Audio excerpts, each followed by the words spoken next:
So, good morning, all participants. So, today, this person has been joined. So, I will see to April batch are registered 20 participants. I will see here to only 116 participants are joined here. So, all participants are requested to attendance. You can put your roll number in chat box. I will check out. Okay. So, all participants are requested your roll number in put in chat box.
So,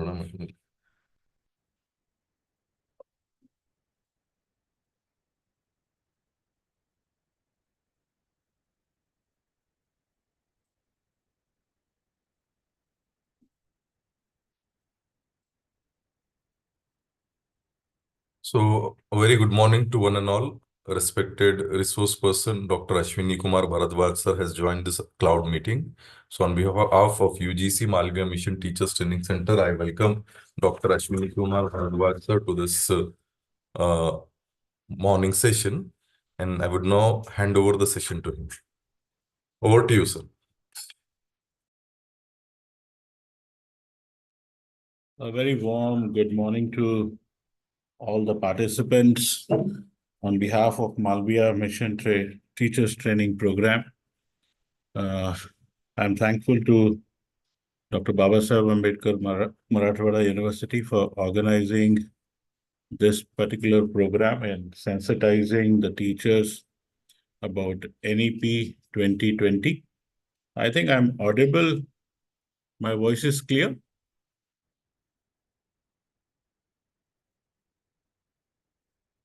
Anyone of you can respond to it. Is my voice is clear? Yeah, thank you very much. I'm not using my video at this point of a time because there is a bandwidth issue, okay, which may slow down my whole conversation. So, yes, thank you very much for your feedback that it's audible, clear.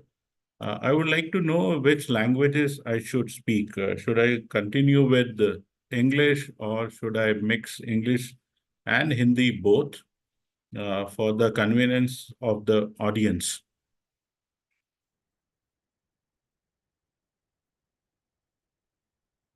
Okay, perfectly fine. I think we should continue with English and Hindi as and when required.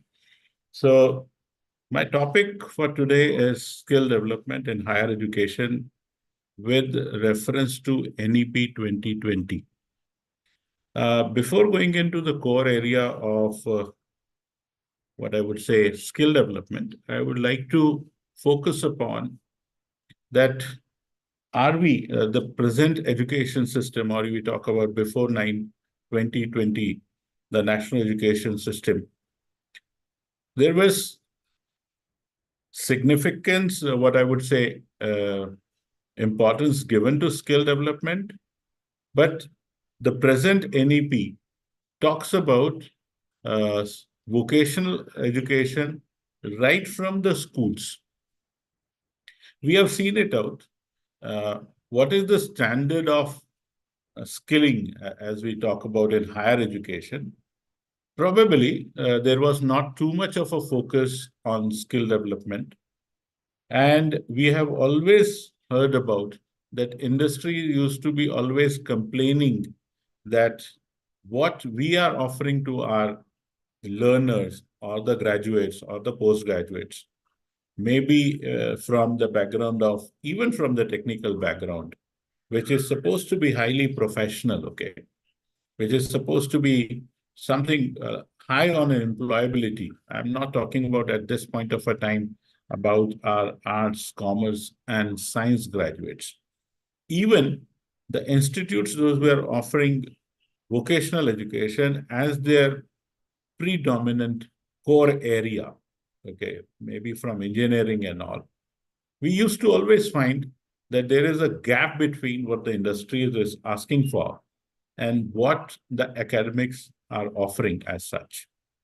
The very recent data, even talking about Indian Institute of Technology, okay, the dropout, what I would say, the employability dropout seems to be there. I've read it somewhere in the newspapers, maybe quote unquote, okay, that this time around, 36% of the IITs, Indian Institute of Technologies pass out, or National Institute of Technologies pass out, are not having the jobs, are not having the best of the placements. Somewhere, a point which all from the educational fraternity, we all are from the educational fraternity, is a point of concern, is something which bothers us. If this is the scenario for the technical, what I would say, institutes of higher magnitude at the same time, which are being termed as the best of the educational institutions, which are providing higher education. What is going to happen to our main conventional education, those who are offering degrees in humanities, degrees in science, degrees in management? So there is something, an area of concern, and probably National Education Policy 2020 has made a conscious effort, seeing that this gap has to be reduced somewhere. Somewhere, we are supposed to make our learners employable, making our learners getting up the right types of jobs which they are looking. At the same time, there is a synergy between what the industry is asking for and what the academic is offering.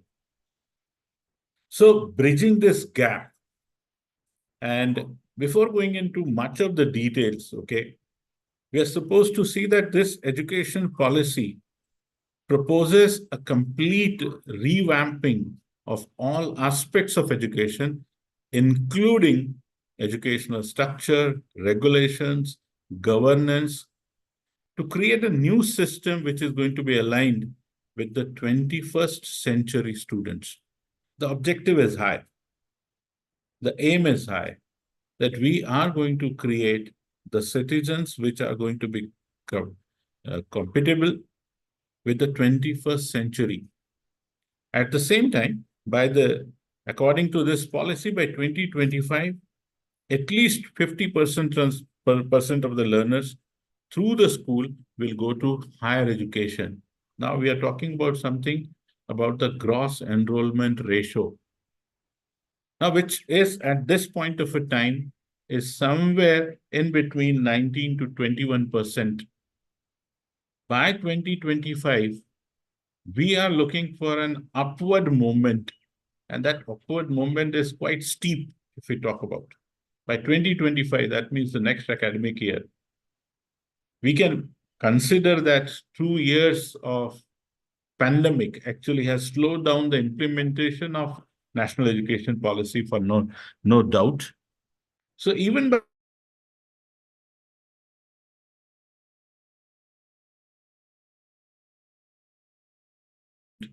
is asking for a gigantic task, okay, a huge task, and that task is being the challenging task.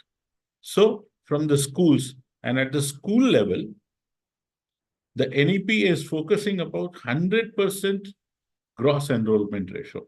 Means nobody should be out of the education, and that is where the right to education, which is a fundamental right, up to the age of 14, every child has the fundamental right of having the education, okay?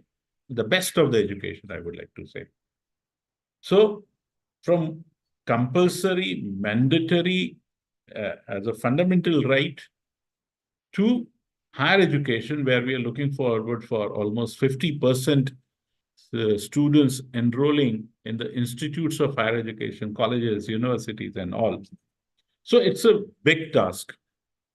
At the same time, it also talks about higher education system has an exposure of vocational. For the first time, when we are going to go through this whole session, we are going to focus upon how higher education is going to be so handy when it's going to come about the vocational education. Because somewhere in the NEP, for the first time, vocational education is in the priority. Is it in the focus? Is it in the core? For which a clear action plan with the targets and the timelines are developed. We are going to see even that, how different ministries are coming together.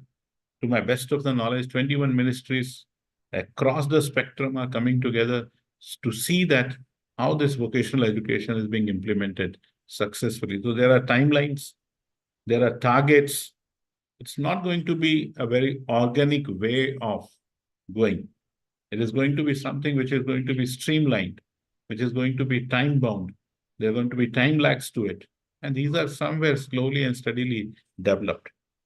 The policy aims to overcome the social status hierarchy associated with the educational institutions in the phased manner. Means there is going to be something we all talk about accreditations, evaluations, okay, so that the disparities, so that what I would say, institutes will not be discriminated. Rather, there is going to be a lot of amalgamations. Institutes are going to be working hand to hand when we are talking about reducing 45,000 colleges, making into a cluster of 15,000 colleges, talks about sharing of resources and bringing them to par, bringing them to at least in a competitive way. The institutes are going to have the healthy competition as such. Beginning with the vocational exposure at early age in the middle and the secondary schools, somewhere from standard 6 onwards to the 12th, we are going to see that there is a systematic approach wherein the vocational education is implemented. The choices are going to be given to the students. Institutes are being marked, rather model schools, but it is somewhere starting from the school. So something which is very positive about this national education policy is that something is happening at the grassroots level, something which is happening at the base level is to be cultivated into higher education. So the children are going to come, the learners are going to come from a background, those who are being already learned in the environment of vocationalization. Okay. Earlier also, we have seen it out, the schools run by Kendriya Vidyalayas or the Central Board of Secondary Education. Vocational education was somewhere a very, very significant component. But in the schools, it was being termed as extracurricular activity. Now, probably, yes, we are going to see that there are no hard separations between them. So, early school, middle, and secondary school education is going to be having an exposure for vocational education. Every child will learn at least one vocation and is exposed to several more. So, the core aspect is that every individual has at least one skill on which he is going to be mastering. At the same time, he is not going to be exposed to or mastering in one, but he is going to be exposed to many other skills based upon the local requirements and the learning style of the learner. So a lot of focus is being put on learner-centric approach. And the beautiful aspect of National Education Policy 2020 is that there is a shift, and that shift is very significant shift. And that shift is that we are going to shift from teacher-centric approach to student-centric approach.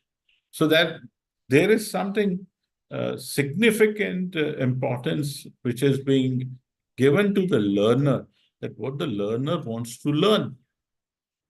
And the learner wants to learn upskilling or learning new skills so that the fine motor skills are being taken care at the early age itself. The moment it is being taken at early age, it has its positive impacts in the higher education also.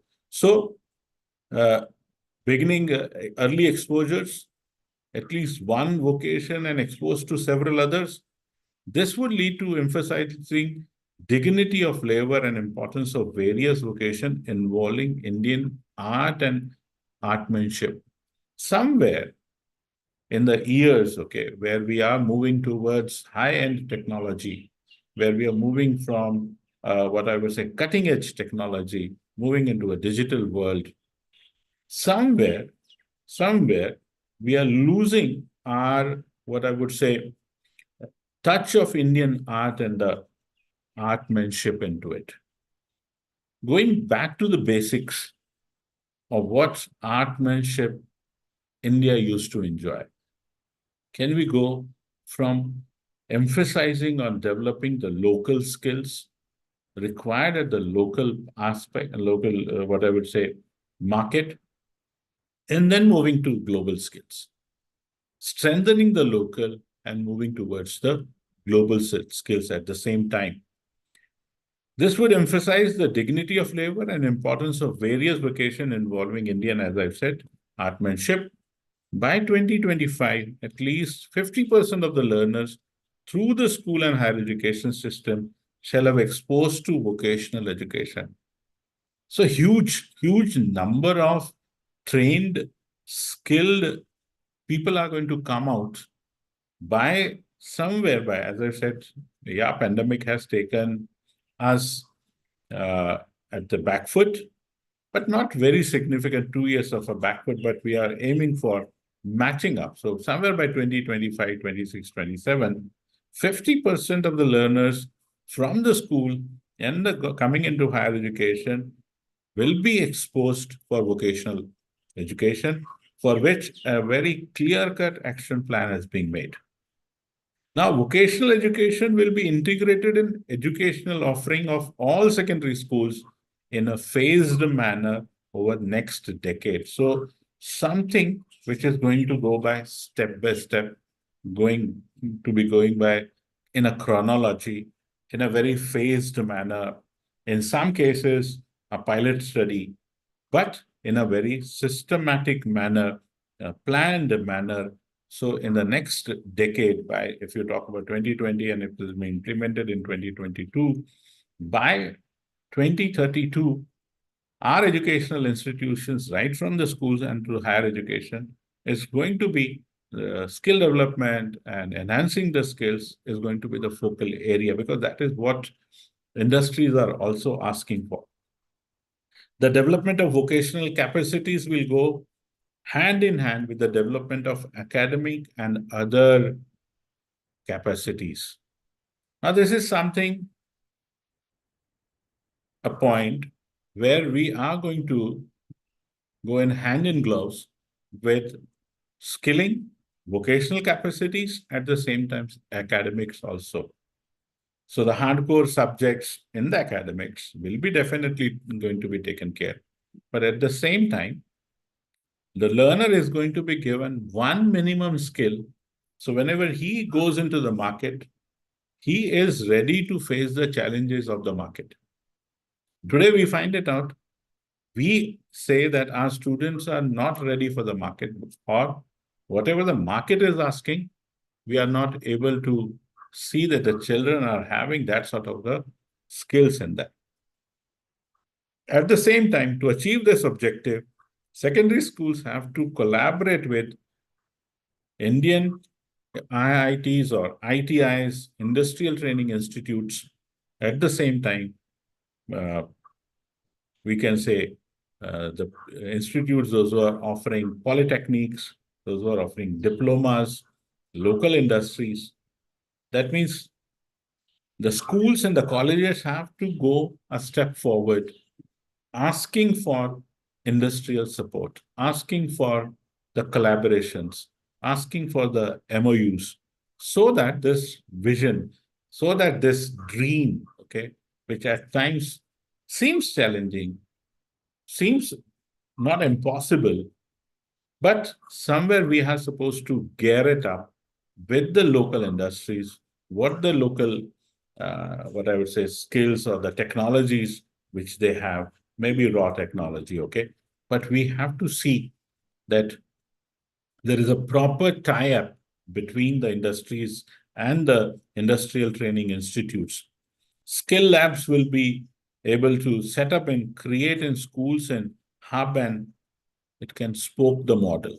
As we all know, Atal Tinkling Labs, incubation centers are coming up in a big way in the schools. Almost 10,000 plus, or around 10,000 Atal Tinkling Labs are already established in the last 5 to 6 years, which is a big, what I would say, breakthrough when we are introducing skill development at an early intervention in the schools. So students are having hands-on experience, working on digital platform, working on digital printers, robotics, or some other aspects also. So Atal Tinkling Lab, innovation centers, innovation hubs, universities have dedicated innovations startup hubs nowadays. Many universities are coming up with that. And that is going to be a game changer when we are talking about empowering students in skilling them. So at the same time, higher education institution will offer vocational education either on their own partnership or with the industry and other institutions. So there is an open platform. Colleges, universities can go all out by themselves, or they are supposed to do a tie-up with a partnership with industries and other institutions. That is going to play a significant role, because when we have a tie-up with the industry, what exactly the industry is looking for, what exactly the industry wants, and probably our curriculum is going to be supportive of that. Our curriculum is going to prepare that. Yes, we are ready to face the industry. The Ministry of Education is doing a significant, what I would say, job in bringing this whole perspective in reality, in bringing in how we can do it. At the same time, there are lot many recommendations. We are going to go through some of the recommendations and what are the challenges which we envision, okay? Because skill is something still not acceptable as one of the curriculum subject, okay? Skilling is something which is being tabooed, which is being labeled, not taken into the right spirit, okay? There are a lot of inhibitions when it comes to the skilling. We have seen in Maharashtra when it comes to minimum vocational competency skills, okay, standard 11th and 12th is being offered. They have faced challenges of equivalences with the standard 12th. There are challenges, no doubt about it. But what are the recommendations? We are supposed to go one by one with the recommendations, and then we'll go into the skilling also. As we all know, the first and the foremost recommendation made by the National Education Policy 2020, that there will not going to be any hard separation between arts, science, or the management, or between curricular and extracurricular activities, between vocational and academic streams. Now, this is something which we all are supposed to be positive about. No hard separation between art and science. That means students are going to be at choice level. Students are going to make a choice which subjects, which electives he or she wants to have from arts or wants to have it from the science. Or for that matter, wants to have it something from the commerce faculty. Also, between curricular and extracurricular activities. Because right now, if you are doing something extracurricular, it is being termed as something which is not going to benefit as such in the mark sheet, as into the overall performance. Something which is going to be taken as second grade when we talk about extracurricular activities. For the first time, National Education Policy has taken away this discrimination between extracurricular activities and curricular activities. There is no hard separation. There is something which is being taken away, which is being now considered as at par. Both are being considered at par. Both are being considered at equal weightage. Students can offer either an extracurricular activity, which is termed an extracurricular activity. Now, henceforth, is going to be a curricular activity, whether it is a sports, whether it is music, whether it is art, whether it is craft, whether it is skill. They all are going to be on the same level.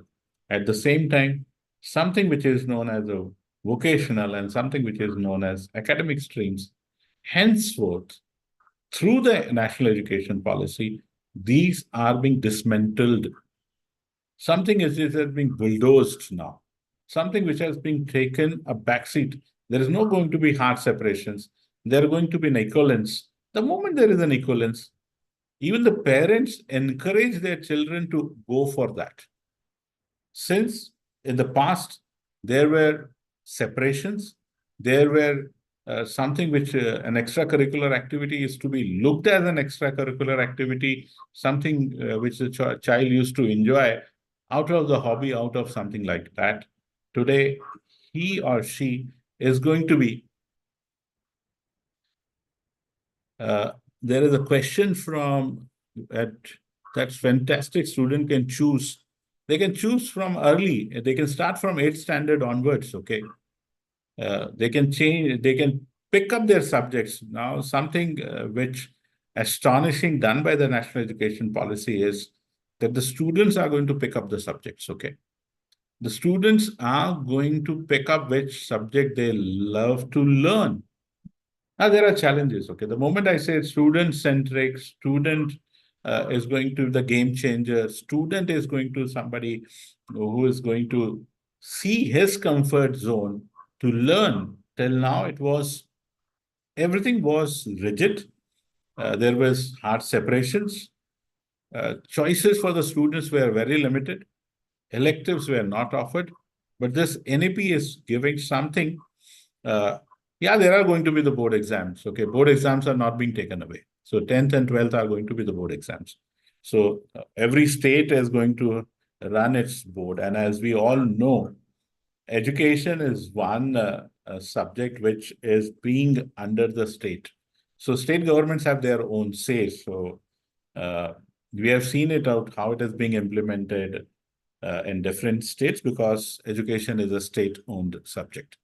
So boards exams are going to be there, no doubt about it. Okay, maybe a change in the evaluation system, maybe a change in the other perspectives. Okay, because right now the Ministry of Education is thinking seriously to have a single patterns of examination and evaluation curriculum as such, which is a challenging one, but at least they are thinking about it. Because we have seen a mass mobility, okay, since we are moving from a, what I would say, we are getting into an industrial type of a growth, or, okay, progressive development, okay. Gone are the days when people live in a single place for years together. Now they are moving from one place to another, from one state to another, from one city to another city. And if you're going to have a different type of syllabuses and different type of evaluations, different affiliations which are to be required, the Ministry of Education is thinking seriously, rather they are working on it. Can we have a single curriculum and a single evaluation system? Okay. And can we disown the different boards? Okay. These are challenging, okay. But at least there can be some coordination between the different boards, because if I am belonging to a particular board at this point of a time, I'm seen as a privileged one. And if somebody is studying from the state-owned boards, okay, they are being taken as an inferior somewhere, okay, when it comes for the curriculum and all the aspects.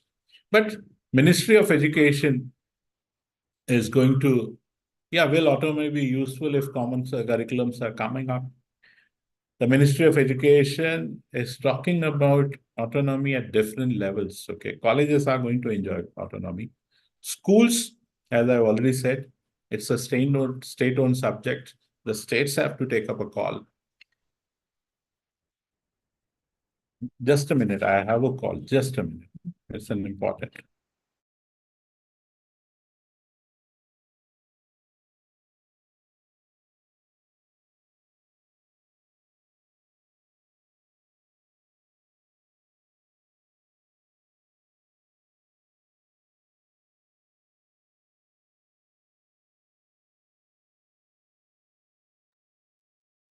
So the curriculum, now which type of autonomy? Okay, there are different types of autonomies. And when it comes to basically autonomy, working on the syllabuses, working on the content, working on the evaluation, examination patterns, this is what the autonomy we generally see, okay, happening up in higher education. Now, in higher education, there are different dimensions, okay? And these dimensions are like institutes, some of the institutes are being, what I would say, a grant in aid by the state government or the UGC universities. And there are certain private universities, there are certain autonomous, or you may say, deemed to be universities, which are being run on the private universities, which are being run on the fee as such. Autonomy is there, and autonomy is going to be there, particularly, basically, on framing the syllabus, developing the content, at the same time, evaluation, examination, to core selection of the faculties, there is going to be a lot of autonomy. But yes, there is going to be some regulatory boards or governing boards which are going to prescribe certain criteria. Based on that, the selections of the teachers, and with a lot of transparency can we do that. So autonomy in that sense we are talking about. So at the same time, in order to eliminate harmful hierarchies among the hardcore separations, somewhere we are looking for no separations as such. Now that when you have no separations as such, children or learner-centric approach becomes very, very, very significant. So it's as I've already mentioned, from a teacher-centric approach, where teacher once upon a time used to play a very, very significant role. No doubt, even today, he's going to play that significant role. But the learner's mind is going to be consulted. What the learner actually wants. If the learner wants to learn a particular subject, wants to learn a particular language, wants to thrive for something in that particular subject, his wish, his desire, his inclination is going to be of a significant importance. I say it's going to be a game changer, because the choices are to be given to the student. If I'm saying this is happening in the schools at the standard 8, we are supposed to see that this is going to happen in higher education also. Many of the private universities are offering, okay, that way. They say the students shop for the subjects. In Western, particularly in Europe and particularly in Oxford, okay, a student has given a leverage to sit for all the faculties, you may say subjects, verticals, for a complete month. And after a month, he or she selects which subjects he or she is going to continue. So a particular approach, which is termed as student-centric approach, is already happening somewhere in the world. And we cannot be just out of that. It's coming up to us also, where the students are going to have choice. So it will become more challenging that every professor, associate professor, or a faculty has to make one's own subject so much interesting, so much practical, so much application-based, that the student sees a future in that particular subject. And then he or she is going to select that particular subject. At the same time, a concentrated national effort will be made to ensure universal access and offered opportunity of all children of the country to obtain quality, holistic education, including vocational education, from preschool to grade 12. As we all know, we need a concentrated national effort so that every individual gets equal opportunity of getting quality, holistic education that includes the vocational education, pre-primary or the preschool to grade 12th. In most of the states today, if we see, there is concept of a junior college attached to a senior college. The schools are up to 10th, and they break away after 11th and 12th, and they are being attached to the colleges. With the national education policy, this +2 has gone now. It is going to come into the schooling. Means up to the 12th, it's going to be school, and after the 12th, it's going to be the college education. The secondary stage will comprise of 4 years of multidisciplinary study, building on subject-oriented pedagogy and curricular style of middle stage, but with a greater depth, attention of life aspiration, flexibility, and student choices of the subjects in a particular student would continue to have the option of exiting after grade 10, re-entering into the next phase, a pursuit of vocational on any other courses available in grade 11 and 12, including a more specialized school if so desired. Means the vocational education is going to be introduced in the school itself. Greater flexibility is going to be given to a student in 11th and 12th, as most of the boards, if we talk about the ICSE or IB and all, they give a lot of emphasis on skilling them, a lot of emphasis on upskilling or whatever the skills the children wants to learn. They give them that spectrum. At the same time, students will be given increased flexibility and choice of study the subjects. As I already mentioned, student is going to be the focal. Student is going to be someone who is going to decide. No doubt about it. Somebody can question me, then what is the role of the teacher? The role of a faculty. The role of a faculty and the teacher is going to be more of a facilitator, more of a guide, more of a mentoring, because the child has hidden potentials. As a teacher, as a faculty, I'm supposed to bring upfront. I'm supposed to see that the child has this inherent potentials, and through this particular skill or through this particular offer subject, he can blossom much, much better.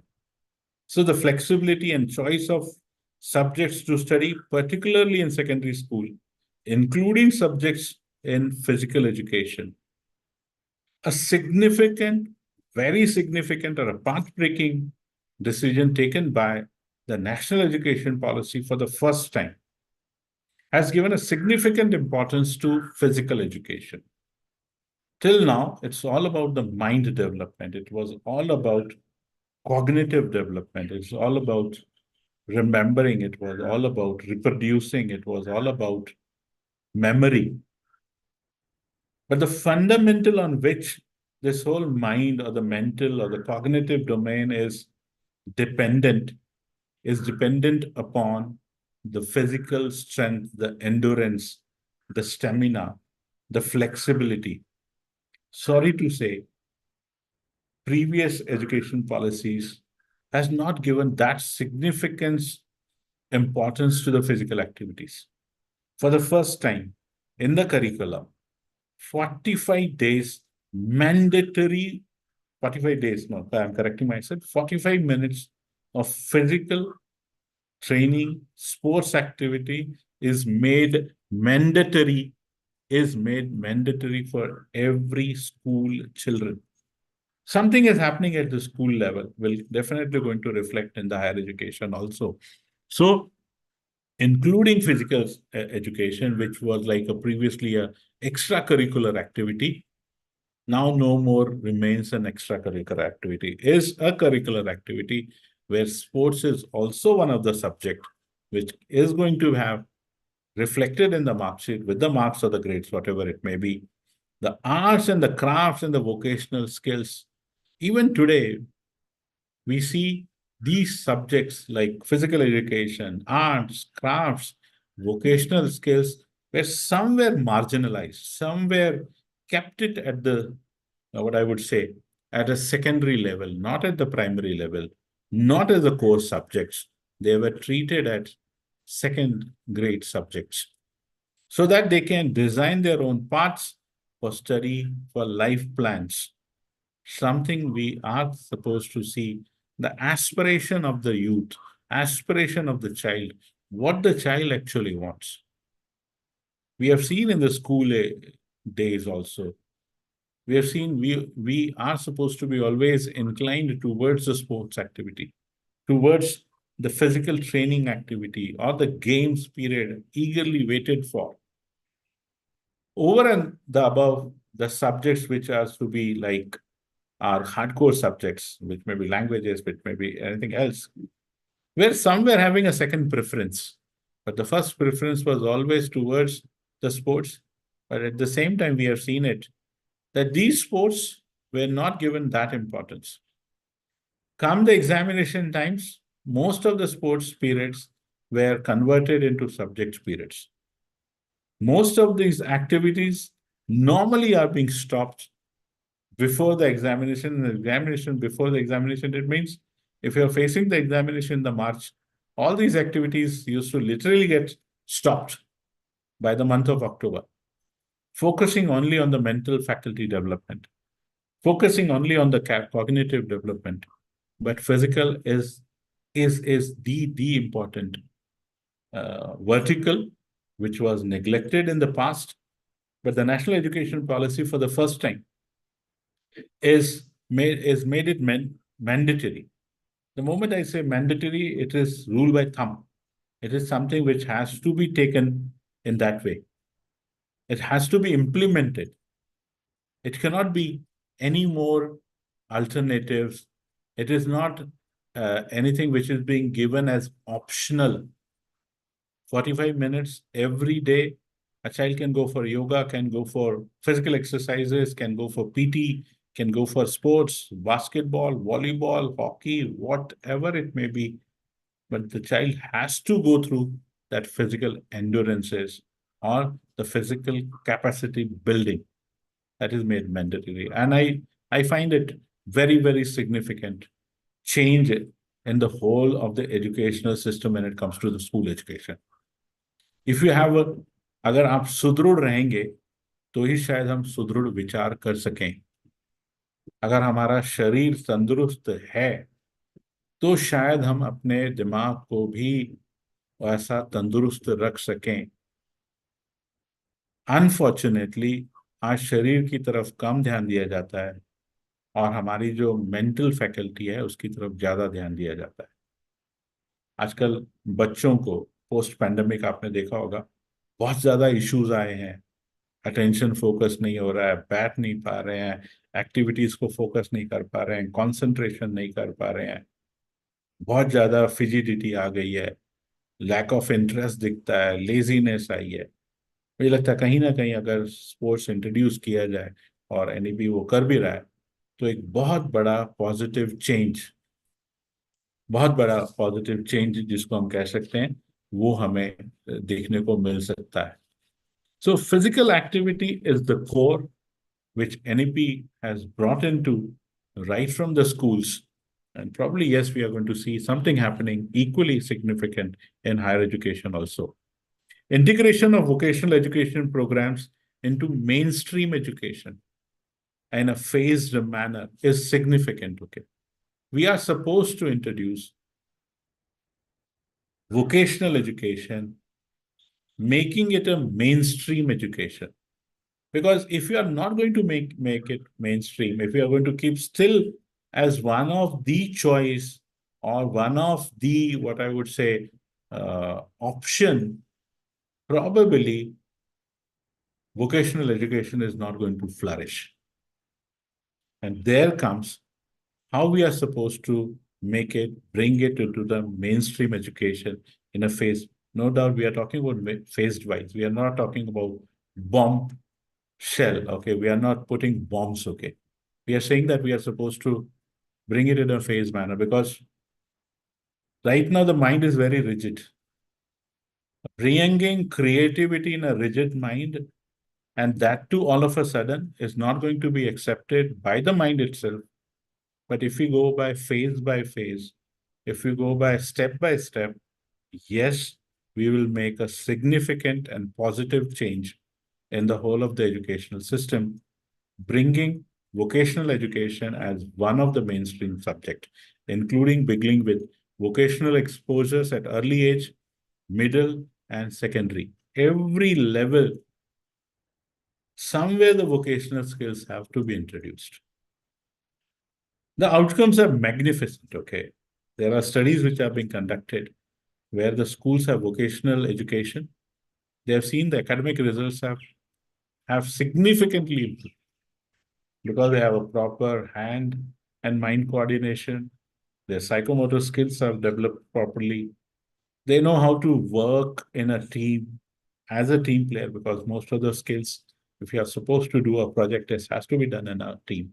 So significant faced by vocational education will be integrated in all schools and higher education institutions in a phased manner, as I already mentioned, but it's going to be done in next decade. So what we are seeing is a baby step today.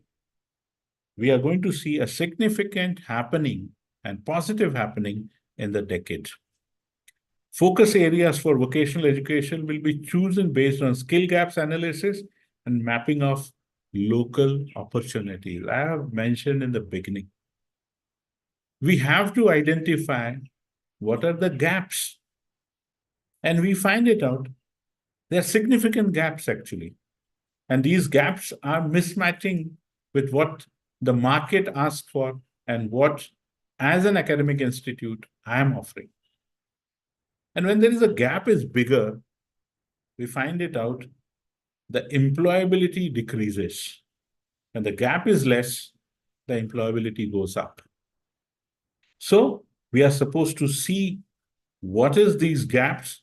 We are supposed to make a proper gap analysis, mapping of local opportunities, what the local market is actually asking for. There are states which are being basically agriculture based. There are states which are being based on tourism. There are states which are based on educational hubs. Okay, the culture of, you may say, cities are being named as educational cities. Okay, Pune is being mentioned as the Oxford of the West. So what is the competencies? What are the opportunities with the local market? We are supposed to learn, we are supposed to work on that also. Ministry of Human Resource Development, we elsewhile, now we have changed it to Ministry of Education, will constitute a national committee for integration of vocational education. It is already being done, consisting of experts in vocational education and representatives of different ministries. As I've already mentioned, more than 21 ministries are coming together to implement, to see that how skill development can be taken care. Experts from the vocational education, representatives of across the ministries, collaborations with industries, or for that matter, big houses, industrial houses. There are few industries which have already adopted the local polytechnics or government-run ITIs so that they can bridge the gap, what the industry is looking and what the syllabus is being offered. To oversee the effort, to see that this effort is being genuinely implemented and taken care. Individual institutions that are early adopters must innovate to find models and practices that will work and then share these with institutions through mechanisms of National Committee for the Integration of Vocational Education. There are institutions, those who are doing wonderfully well in vocational education. Can we have collaborations? Can we have collaboration of one institute with another one? Sharing of resources, clustering them up, and leading up front, seeing that it is happening, and it is happening with a positive intent to help and extend the reach of vocational education, different models of vocational education, apprenticeship will also be experimented in higher education. We are going to see for the first time, if a learner is going through higher education, one semester is going to be of either of an internship or an apprenticeship, everyone has to go through practicality or practical aspect, because until and unless the learner goes into the market, he or she is not able to equip himself what the market is asking for. It's not about always the hard skills. We are supposed to see somewhere about the soft skills even.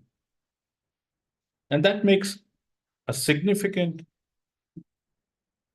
impact. And that impact is something, if the industries and the academias come together, which will make a huge, huge impact. So NEP is trying to see higher education institution, incubation centers, I have already mentioned, will be set up. They are already being set up in most of the universities, whereas some universities, they even have come up with the startups, innovation centers. Engineering colleges are being funded by the Ministry of Education, Ministry of Science and Technology, to see that these hubs, incubation hubs, are being made, and it is happening. It is happening in a more practical manner. The National Skills Qualification Framework, as we all know, will be detailed further for each discipline, vocation, and profession further.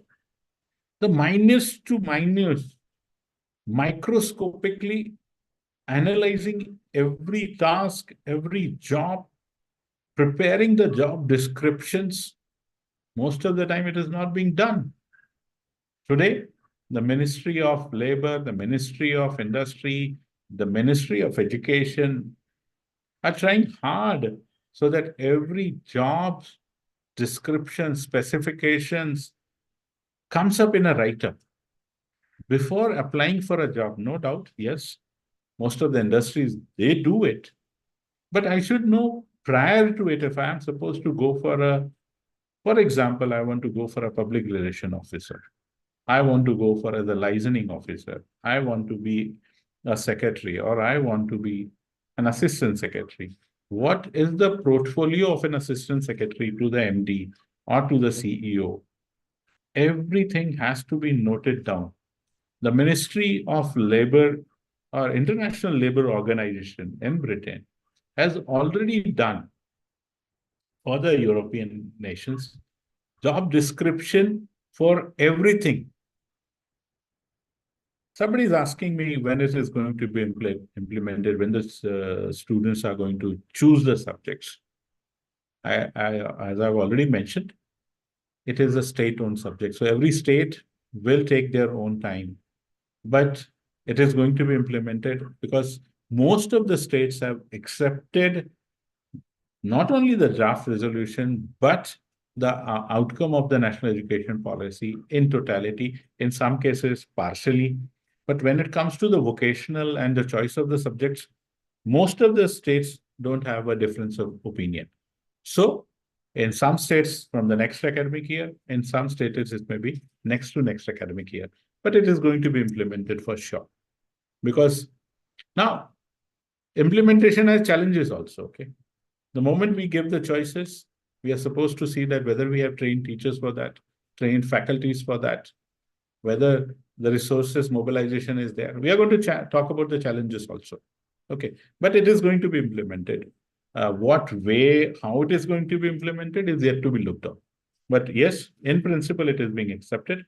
So Indian standards will be aligned with the international standards, as I was always talking about, International Labour Organization. This framework will provide the basis for recognition of prior learning. Somewhere we are thinking, rather the NEP, even thinking, rather not thinking, I would say, is working on giving the equivalences. There are students, there are learners, those who have skills, those who have plenty of experiences in skills, but nobody has given them the equivalences of diploma, ITI diploma. But now it has been begun that if you have the basic competency, if you're working in industry, maybe an automobile industry, maybe in a two-wheeler industry, maybe on a shop floor, maybe working on a furnace, maybe working on a CNC operating machine, or maybe on a lathe machine. If you have enough experience, the department is going to conduct examinations, checking their competencies, and once they find them competent enough, they are going to be given as equivalence certificate, and that equivalence certificate is going to make a huge change because they make them market competent. They're coming to the market with that sort of a, what I would say, equivalence certificate. Through this, dropouts from the formal system will be reintegrated by aligning their practical experience with the relevant level of the framework.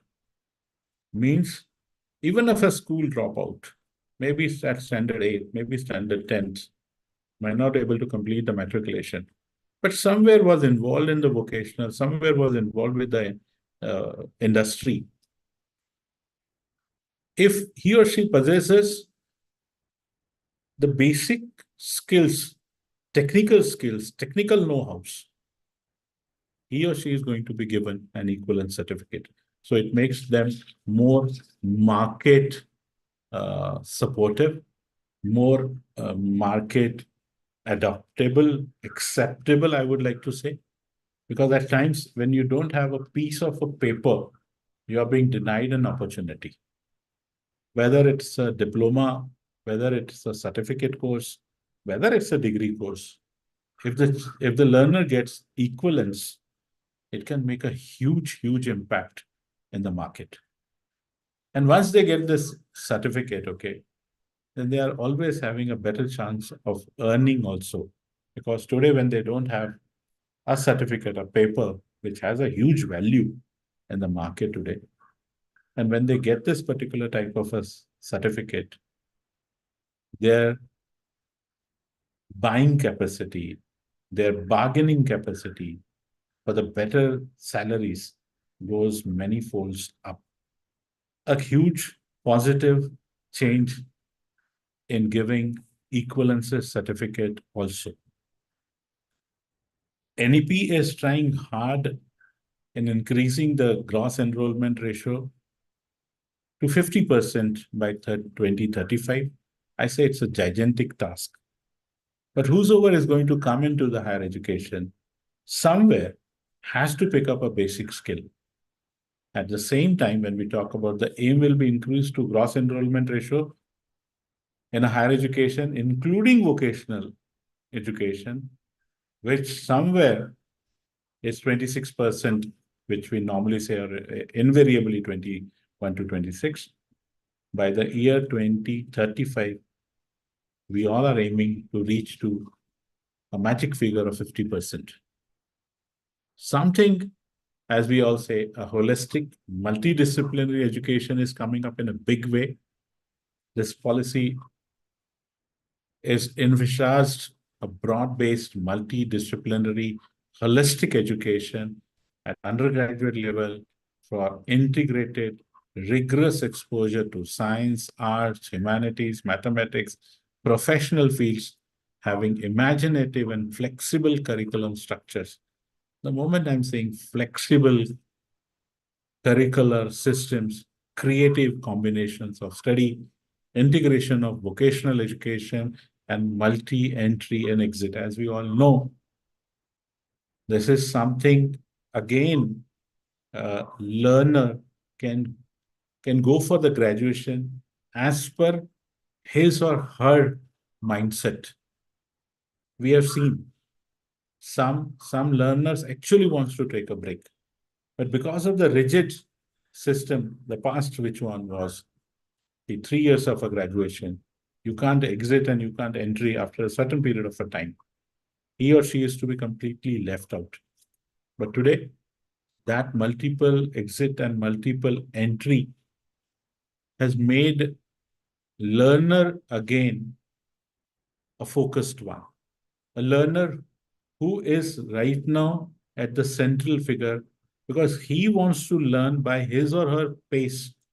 There are obstacles, some obstacles which are not in the individual's hands, but they are being left out of the education. But this exposure of multidisciplinary and multiple exit and the entry is going to give a lot of flexibility to the learner that they can keep on learning even after gaps of few years.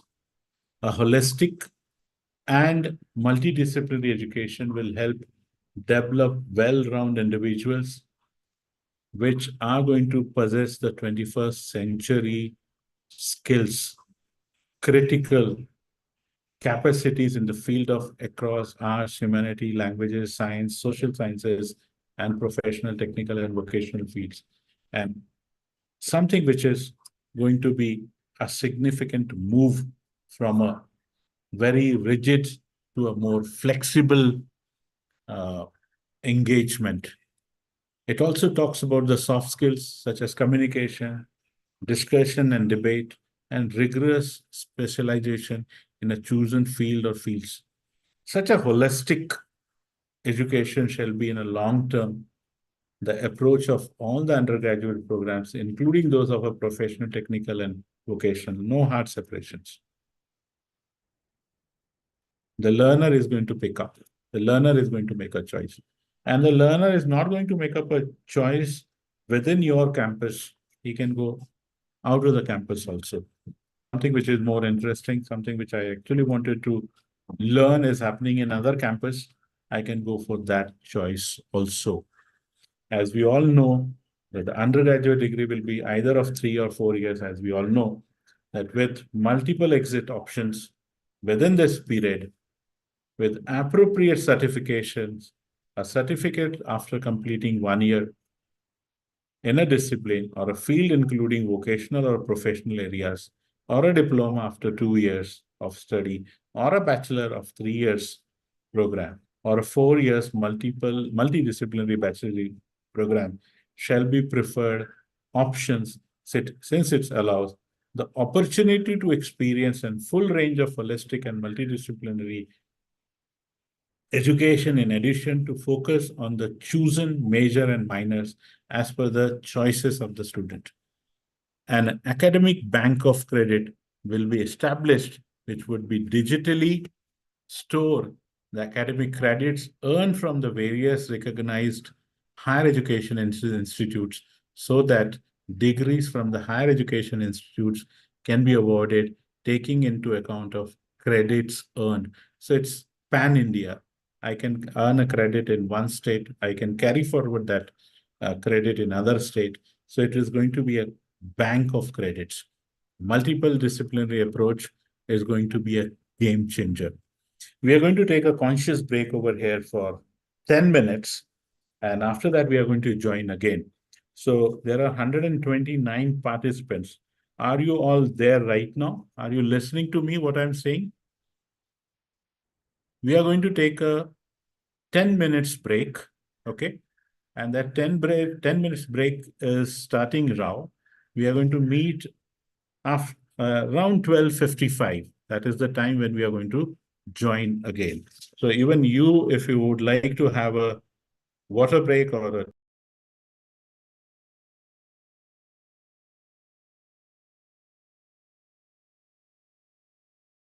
10 minutes.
So shall we begin after a break of 10 minutes?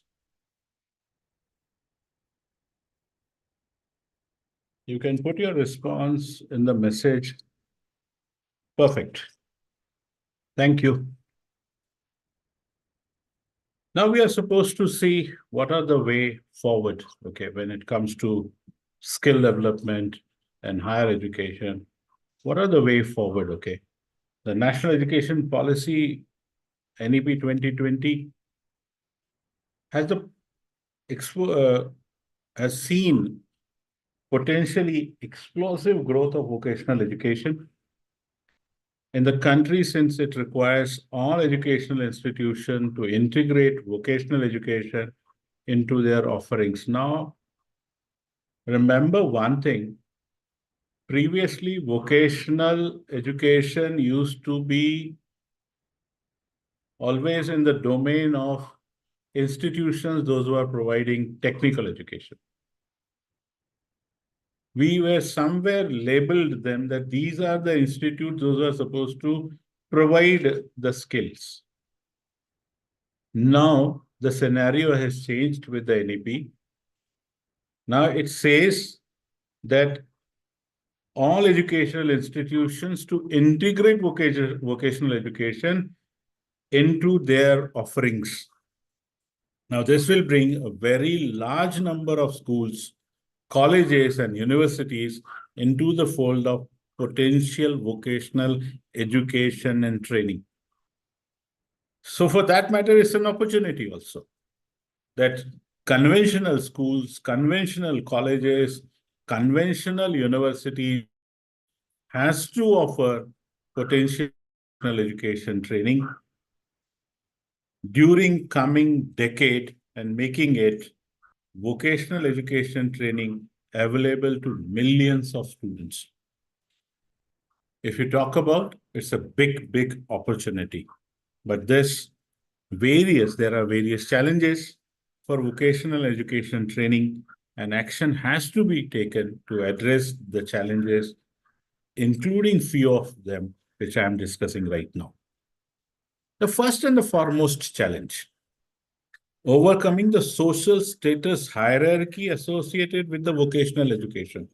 Right from the beginning, I'm saying that there is a school of a thought which is there and which still plays a very significant role, is what vocational education, how it is going to empower my child, how it is going to bring employability, because till now, vocational education was treated as a secondary, was marginalized, was never in the mainstream, and suddenly we are breaking the shackles of no hard separations, giving equivalence to vocational and other subjects.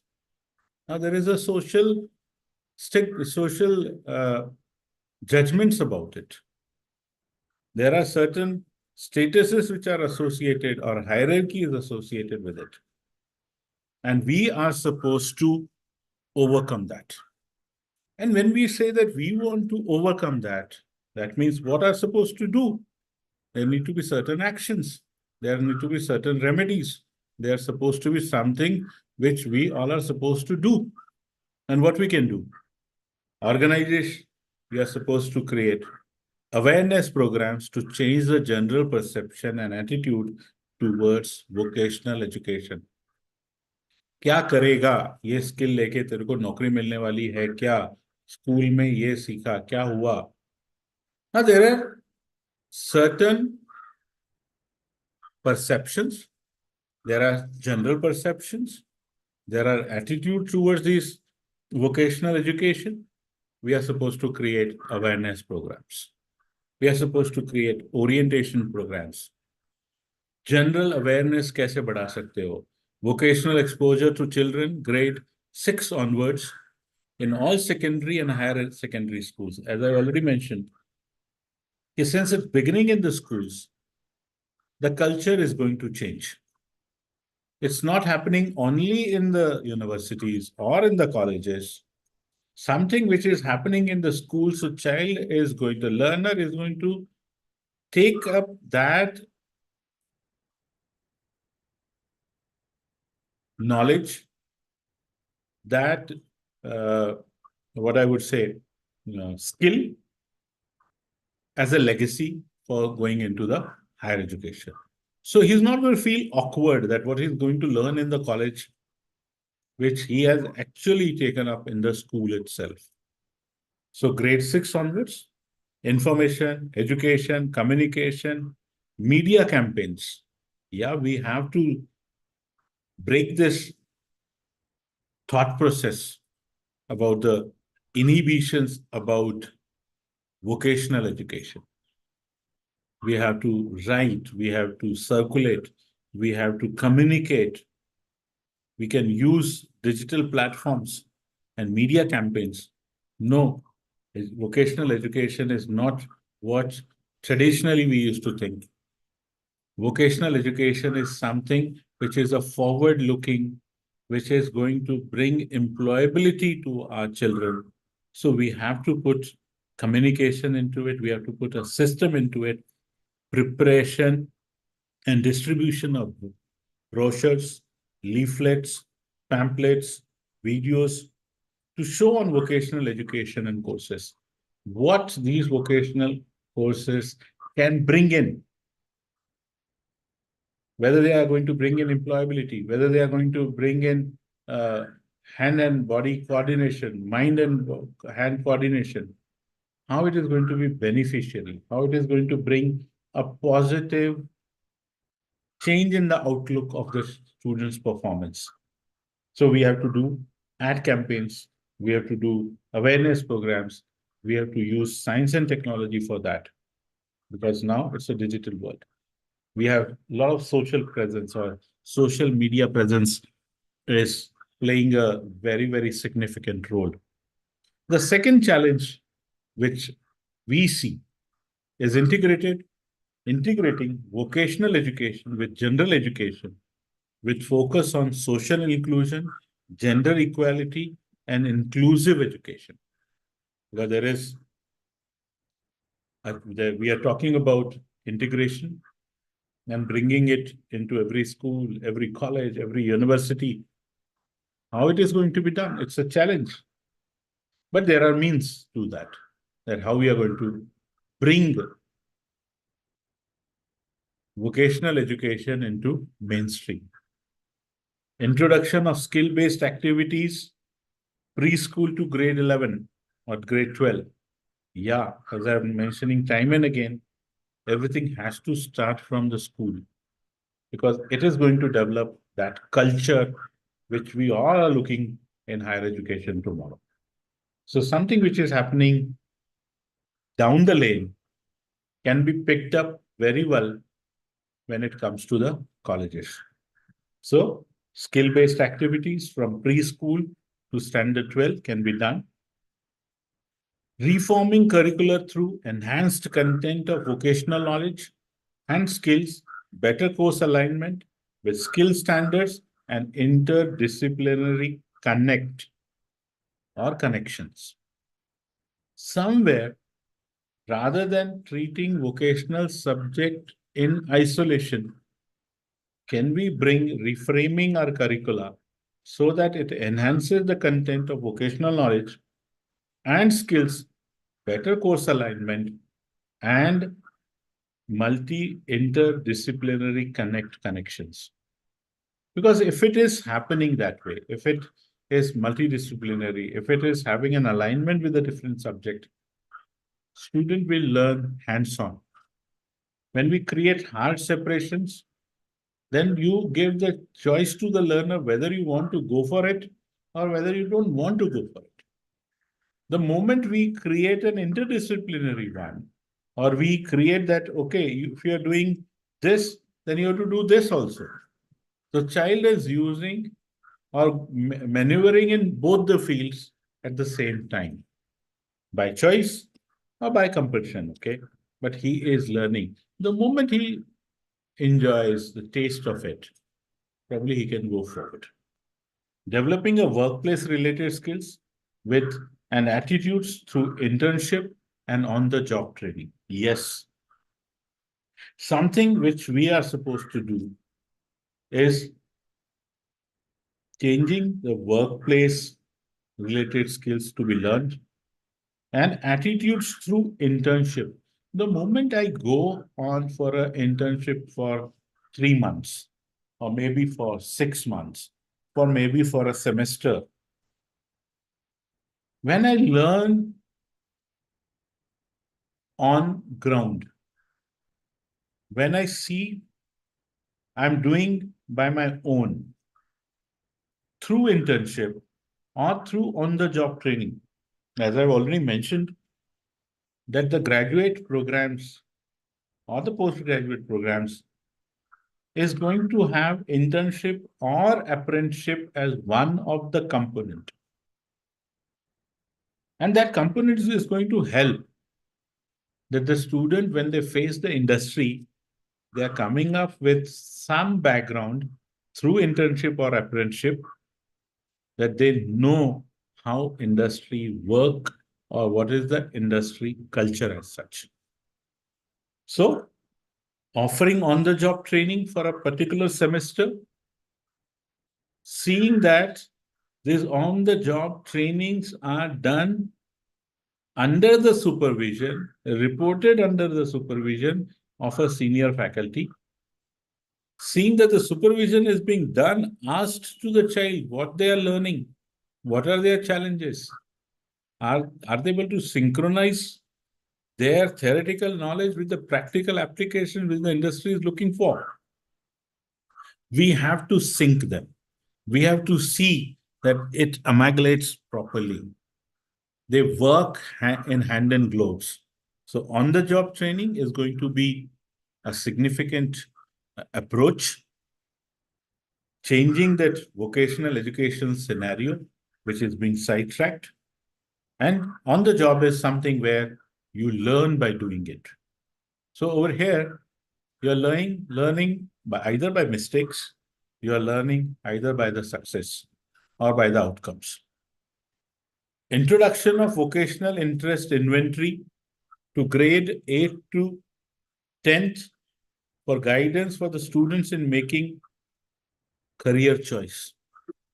Yes, if we can do a proper aptitude test battery in the school itself, our vocational interest inventory is being executed in the school for the standard 8th onwards, it is going to give us some inclination. It is going to give us some roadmap or some, I would say, some direction. It may not be 100%, but it can definitely say that this learner has interest in this particular vocation or this particular, I would say, career. He can make a career choice. And that can be done as early as in standard 8, in 9th. Now, most of the time, these are being done in the standard 10th, and the child has passed the standard 10th, and they go for a vocational test batteries. But can we do it a bit early so that we come to know the directions well in advance and the student progression can be taken care in that particular direction? Ensuring that qualifications are relevant to perceived social and economic needs. Of course, whatever course I'm going for, whatever skills I'm going for, or whatever skills I'm going to learn, I have to ensure that the qualifications are relevant with the social and economic needs. It should fulfill my economic needs also.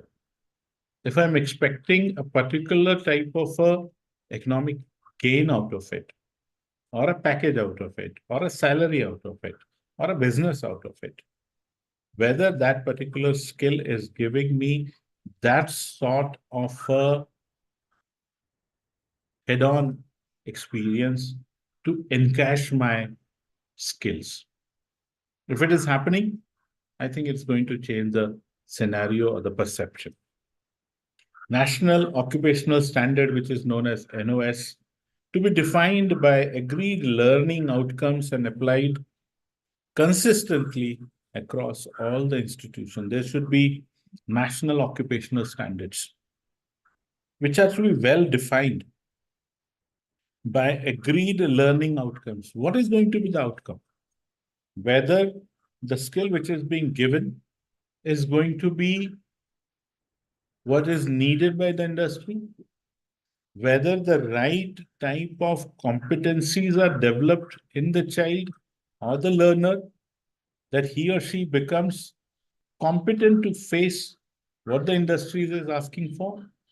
So we have to see, and we have to see that it is applied consistently across all the institutions. There should be a similarity, there should be a uniformity when we are talking about learning outcomes, and it should be matching with all the institutes. It cannot be one institute is asking for something different as an outcome, the second one is asking for something different. It cannot go that way. Focus on good practices and innovations by teachers in teaching learning. I think we have to create a culture, some practices, some innovations. When the teacher is innovative, children are innovative. When the teacher is forward-looking, students are forward-looking. When the teacher is inquisitive, students are inquisitive. Because I am not seeing a teacher who is going and teaching. I'm seeing a teacher as a facilitator, a teacher who is going to guide. And for that, the teacher has to be a perfect role model, a teacher who is going to do the things rather than saying the things. It's going to be something which goes this way. Can you walk the talk? A teacher is highly influential in a learner's lifespan.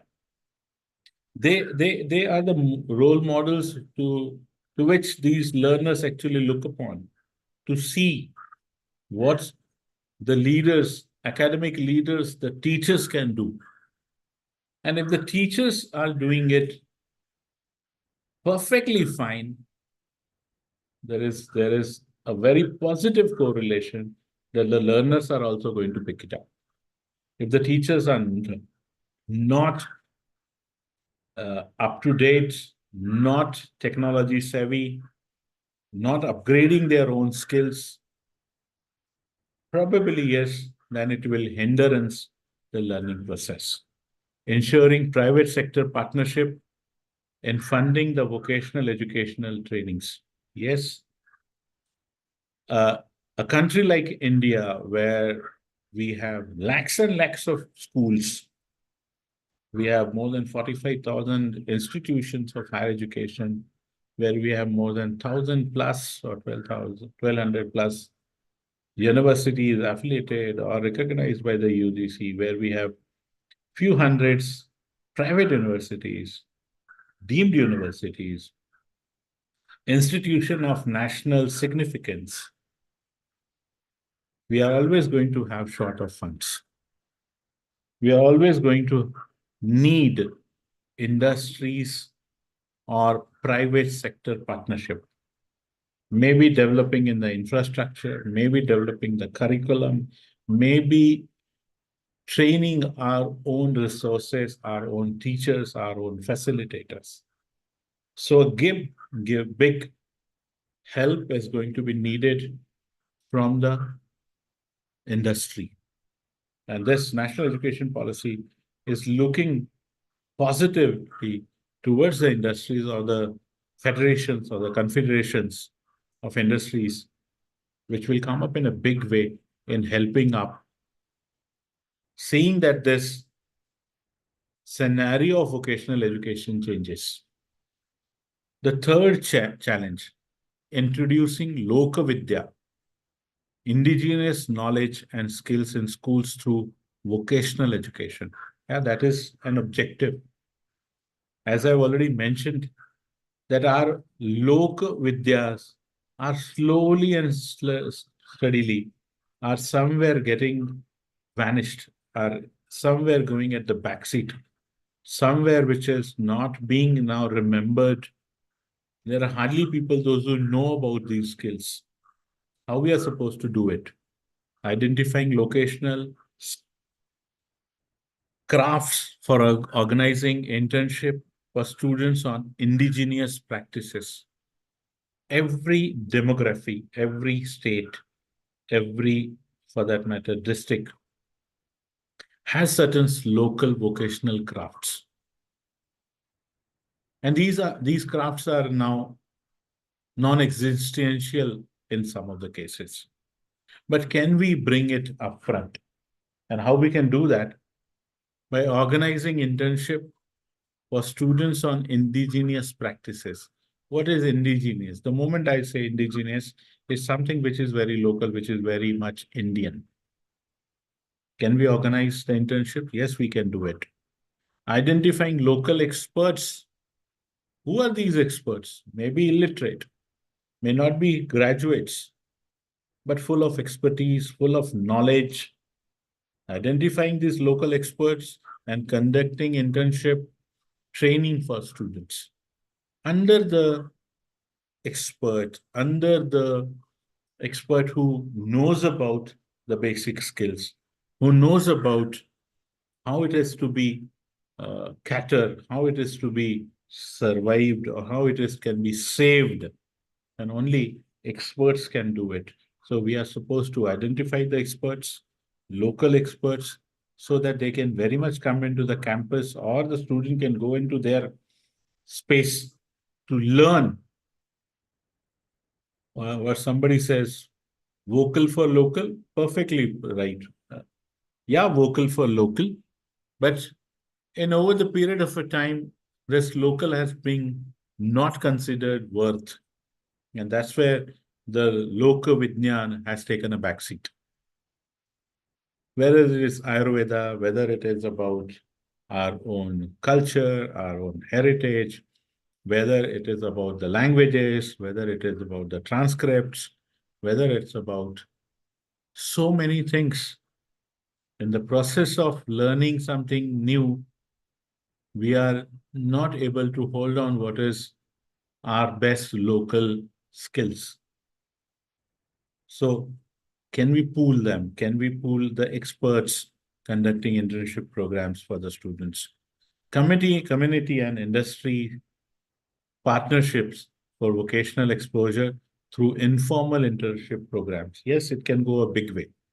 When community comes together, when industry comes together, when they have the partnership, vocational exposure, informal internship programs, it can go big way in saving our Lokavijnan, indigenous knowledge and skills.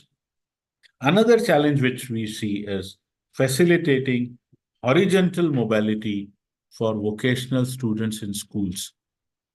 There is a challenge how we are going to facilitate horizontal mobility of vocational students in schools. Collaborating with, it can be done. How it can be done? It can be done. Collaborating with industrial training institutes, polytechnics, local businesses, industries, hospitals, agricultural farms, local artists, NGOs, through a hub or through imparting skills training program in a cluster way. Yeah, we can do it, but we need proper industrial training institutes help. We are supposed to collaborate with polytechnics, local business houses, industries. If it is being related to health, then we are supposed to collaborate with hospitals. If it is related to certain processing unit, food processing units, we are supposed to collaborate with agricultural farms. Or if it is being local skill, then we are supposed to be get associated with the local artists. Another challenge, which is integrating new age 21st century skills and entrepreneurship education in schools. Now we are moving towards 21st century skills and entrepreneurship education in schools. How we can do it? Integrating employability skills at all stages of school education. Time and again, it's all about the culture. are we creating a culture? Are we making an environment where skill development or skill or vocational education is not considered as extracurricular? So, integrating employability skills at stages of school education, even a school dropout, say about after 12th, is not able to continue the higher education. But somewhere, whatever vocational education or vocational skills the child has learned should be good enough so that the child goes in a industry where he is being accepted based on what he has learned in the school. So employability skills are to be the core.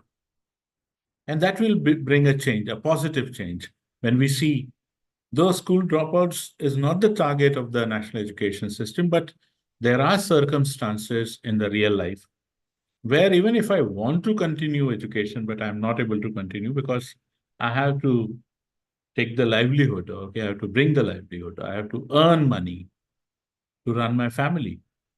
So whatever is being introduced in the schools as a vocational skills, they should have employability linkages or they should have employability skills implementation.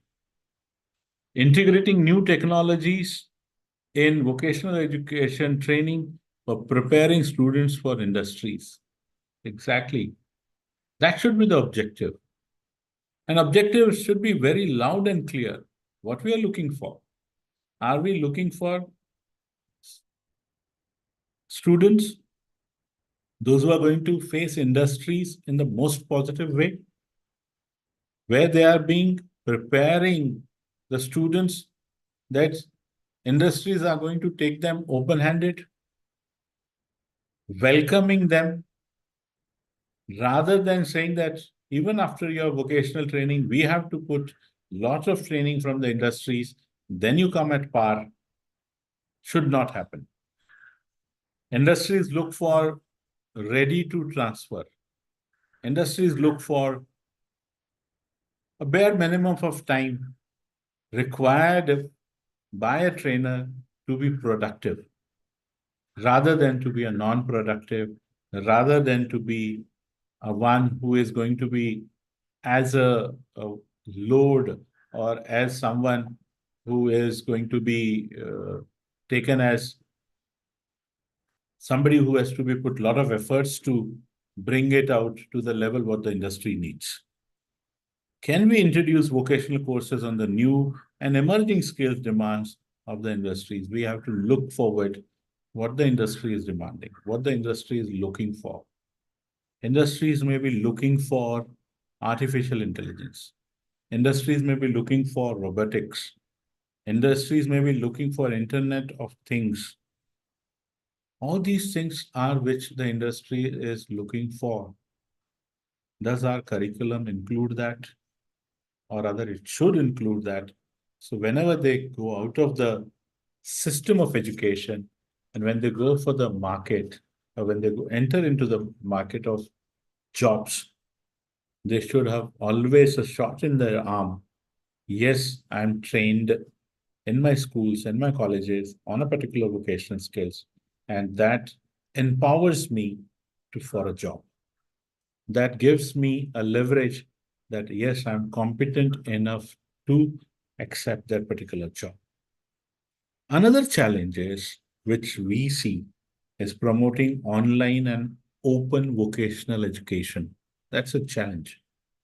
Promoting online. Most of, even today, we are sitting on an online mode, okay? There are people from far-flung places, pan-India, but this digital platform has made it so easy, convenient, cost-effective. Otherwise, everyone has to travel to a particular academic staff college to attend the refresher orientations or even the sensitization program for the national education policy.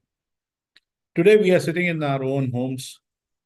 We are using the technology to an optimum level in understanding, okay? So online and open vocational education is a challenge, but we can do it through introducing new learning methods and digital tools like massive open online courses, MOOC, that is massive open online courses, flipped learning, virtual learning methods will be used for training teachers. Now we have hybrid models. We can go for online and offline mode both. We can have interactive sessions even on an online mode. So massive open online courses can be one of the way in overcoming or the challenging of promoting online and vocational education. Another challenge which we see is developing and implementing a holistic assessment and evaluation system. That is, yes, an area of a concern, an area of a challenge. How we are going to develop and implement a holistic assessment and evaluation system.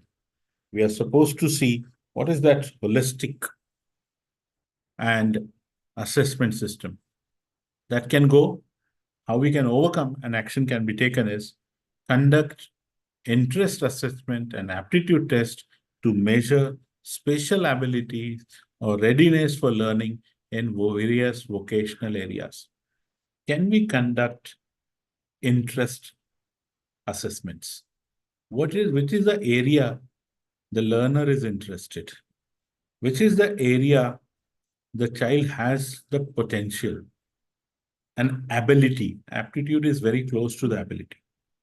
Which is that ability which can be harnessed through training, through riyas, through practice. But we should know what is the hidden potential of the child. At times, the child is not fully aware of the hidden potential. But these psychometric tests or psychological tests can definitely help to understand or to know the interest of the child and the aptitude of the child. There are multiple aptitude test batteries which can be assessed under the close supervision of a psychologist or a counselor. Readiness for learning in various vocational areas, measuring the achievement of learning outcomes through various tools, methods such as checklist, group work, peer assessment, worksheet, presentations, student profile for a 360-degree assessment and evaluation of the student. It's not only about the skills. Once the skill is being imparted, once it is being done, what are the learning outcomes? Which tools we can use to see the learning outcomes? Can we have a checklist? Can we have a group work or a team work, peer assessment? One is assessing the other's one, other is assessing the other one, without prejudices, without any judgment. Worksheets, presentations, students' portfolio, they themselves make their own portfolio, what they have done in the projects. A complete 360-degree, not one angle, not 60-degree angle, not 180-degree, a complete 360-degree. The temperament, the hard skills, the soft skills, every aspect has to be assessed, has to be seen, has to be taken care. And that can be done through a 360-degree assessment. Entering into the industries, whether the learner has that type of attitude, whether the learner has that sort of a temperament, whether the learner has that sort of a perseverance, collaboration, high morale, optimism, thinking of doing something big. What is his general attitude? It makes a huge, huge difference. So another challenge which we look forward is fostering vertical mobility of vocational students. We have seen horizontal, now we're going to see vertical. The courses under National Skills Qualification Framework or National Higher Education Qualification Framework shall provide for the vertical mobility of the students with vocational subjects at school level. Which subjects, which vocational subject the child has learned in the school, Now, when he's moving towards higher education, when he's moving into the university or the colleges, which which skills are going to match, which vocational skills the learner has to pick up. It can be done through the National Skills Qualification Framework, or we can do it through National Higher Education Qualification Framework. All these are being in place. We can see that the vertical mobility, because skill and vocational development, or skill development is going to be successful only when we see an upward mobility, when we see that it is going vertically well, when the learner is not learning the same skills, but he or she is enriching and enhancing the skills at the same time. So the skills are enhancement, it is enriched, it's non-repetitive, it's graded, that what you have learned in the school may be basic. Over here, you're going to learn advanced, super advanced, or something which is going to be of a higher advancement.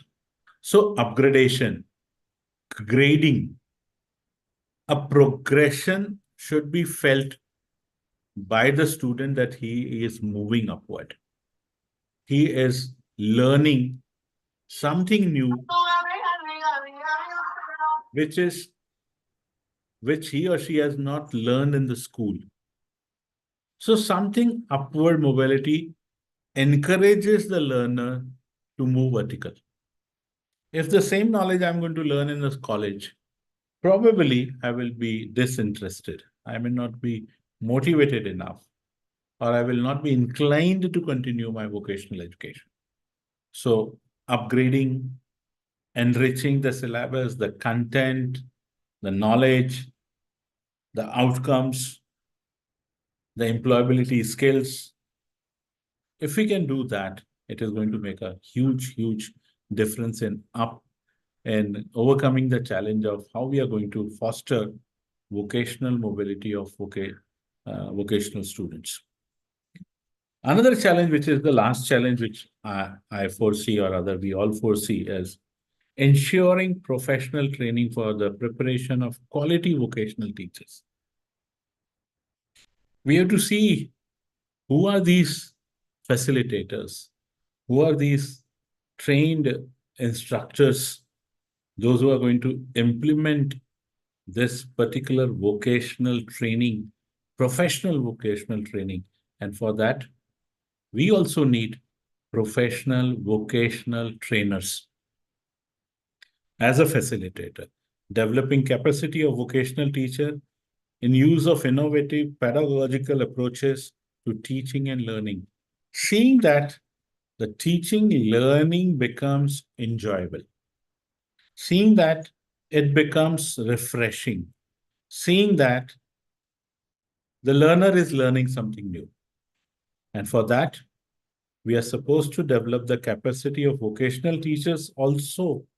There need to be a very conscious effort of capacity development program for the vocational teachers also, in bringing innovation in the approaches and teaching and learning. Pre-service training and short-term training courses for preparing vocational teachers trainer through online, offline mode can be offered through state councils of educational research or through District Institute of Educational Training. Now, there can be two aspects. One is, if you're coming to facilitate the vocational training, there can be certain trainings which can go pre-service. Before the service, we need to have a 6 months course in this. We need to have a 6 months course in hardware, software skills, soft skills. And this can be very much collaborated well with the state government, State Council of Education Research and Training, and district. Every district has a District Institute of Educational Training, where we are supposed to consciously put our efforts that something meaningful, something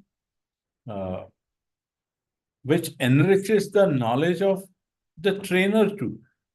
Because if the trainer is trained, if the trainer's training is being upgraded, he or she is definitely going to pass out that to the students.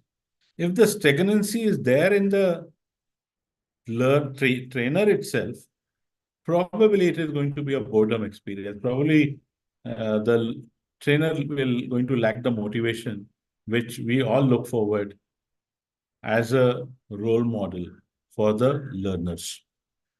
External trainers can be very well invited. Experts in various vocations can be invited to train the teachers at cluster resource center.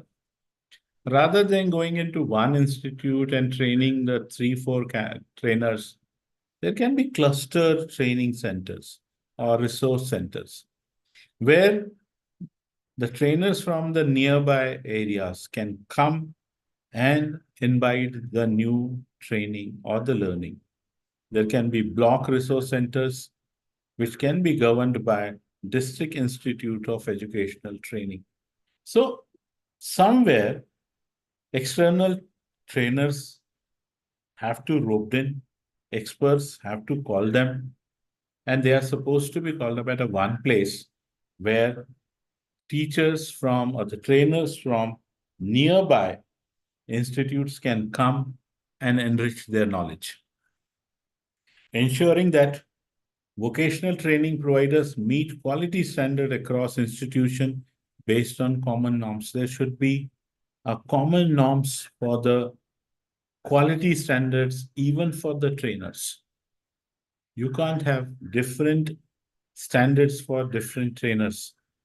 We should have same standards for the trainers across the institutions. Fostering innovation in training for teachers through partnership between the vocational educational trainers, institution, and industry or research institutions. Yes, this can go in a big way where innovation has to be fostered in training teachers through partnership, and these partnership will definitely going to come through industries and the research institution. We are fortunate to have good research institutions.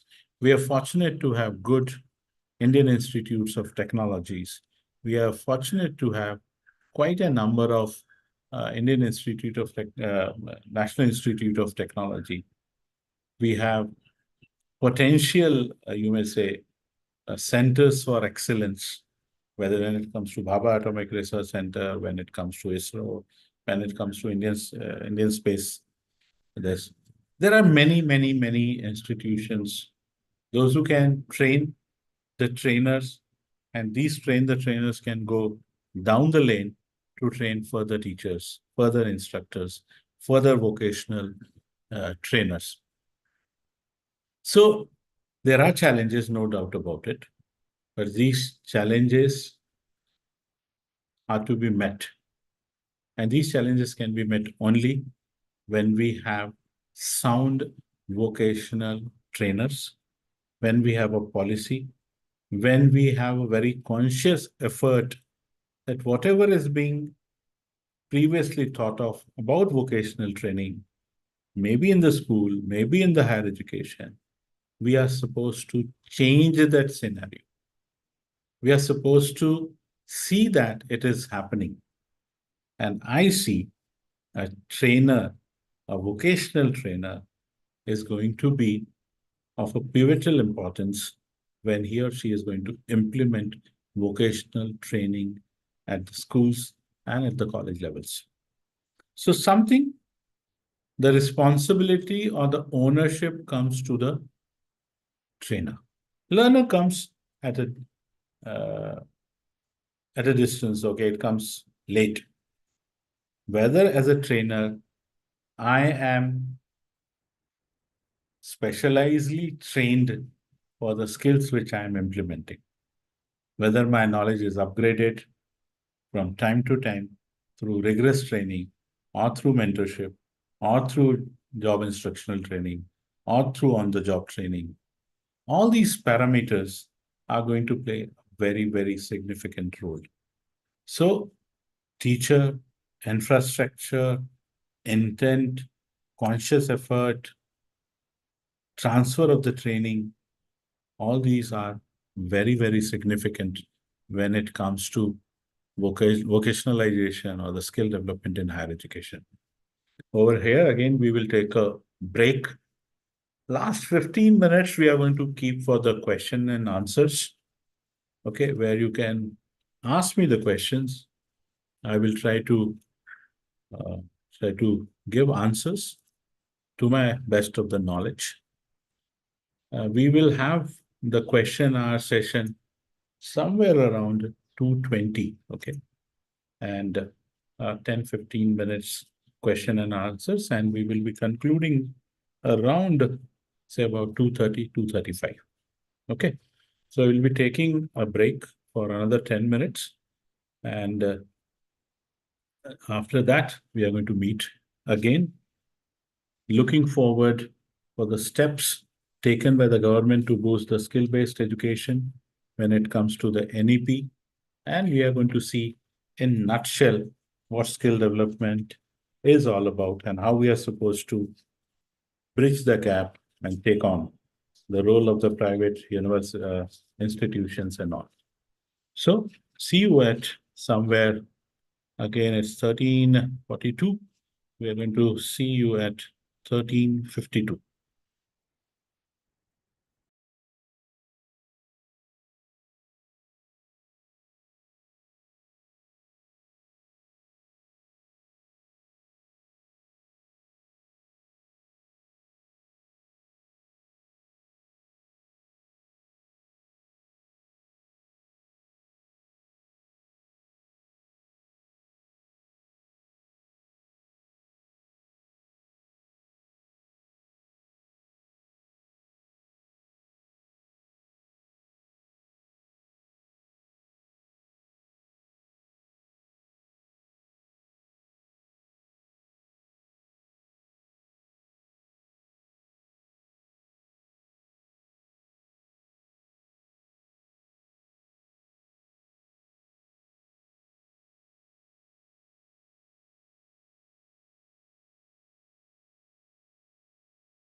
Yes. Are we back?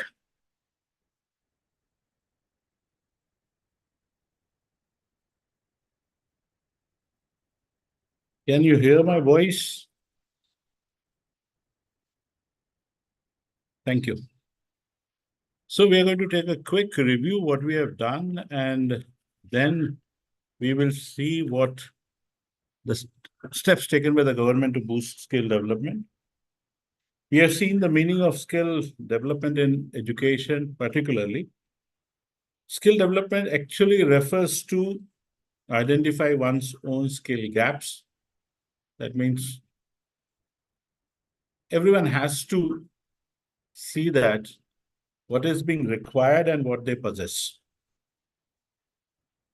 When the skill gap is bigger, employability takes a backseat.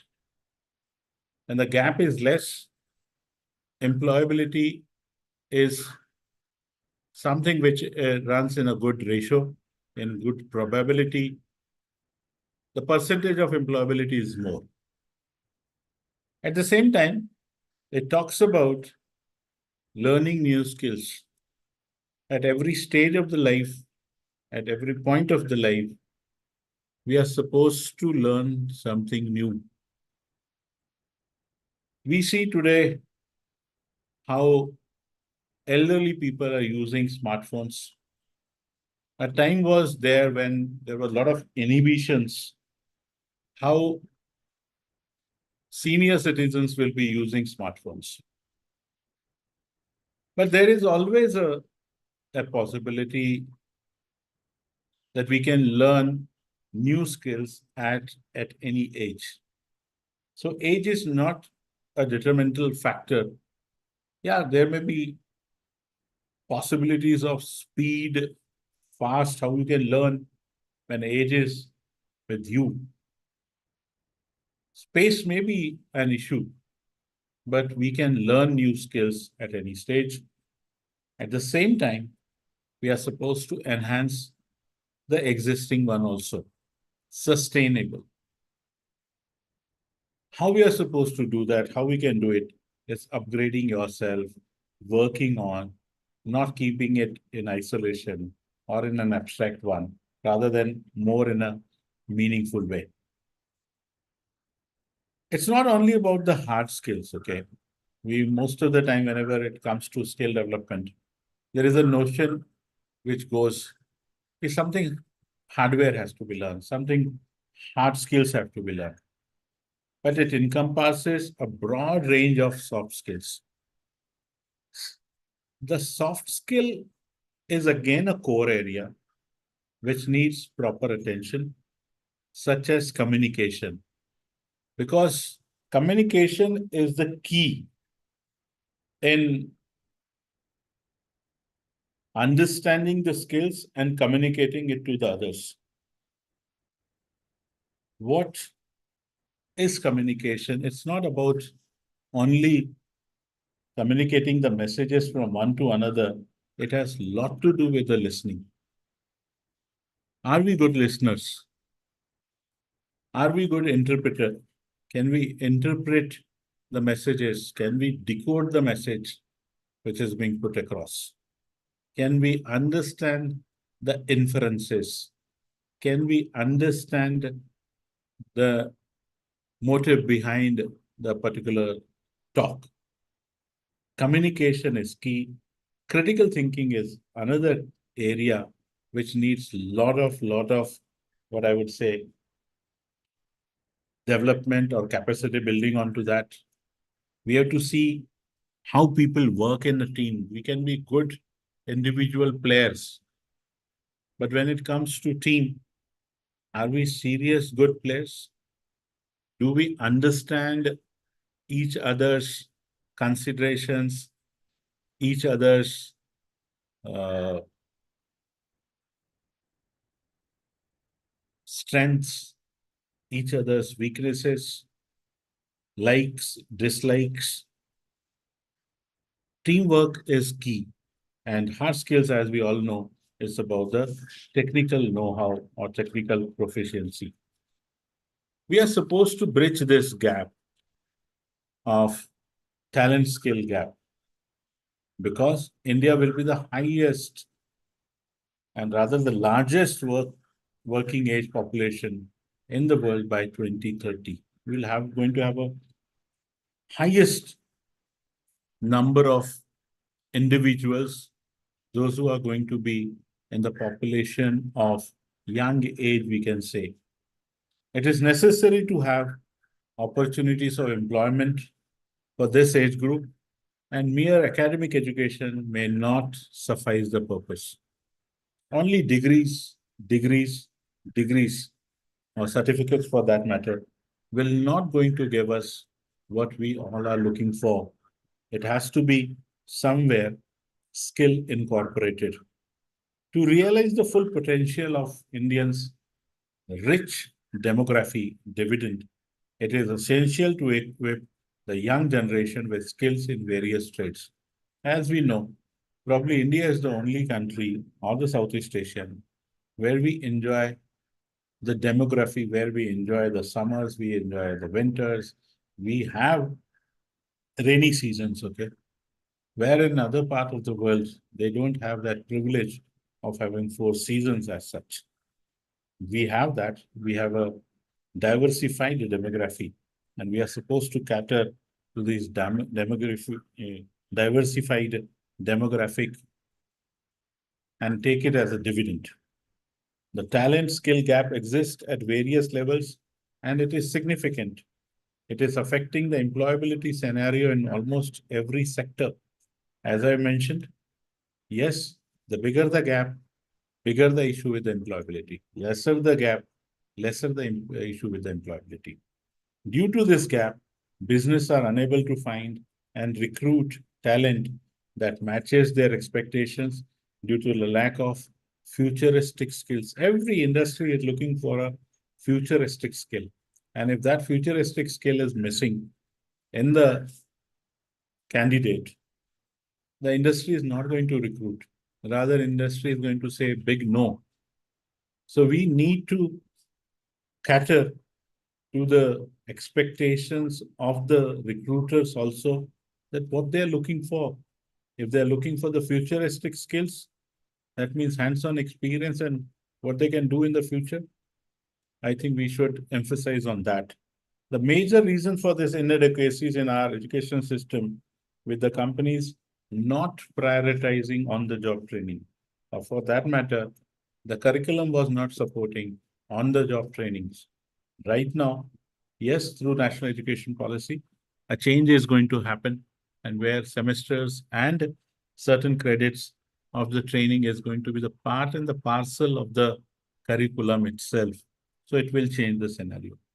NEP 2020 will help bridge the gap by providing students with industry-relevant skills so as to make them future-ready professionals, because that is what the target is, that can we make them future-ready professionals, wherein industries always say that they have to put a lot of money, time in retraining the staffs rather than making them relearning, unlearning and relearning the new concepts which the industry is looking for.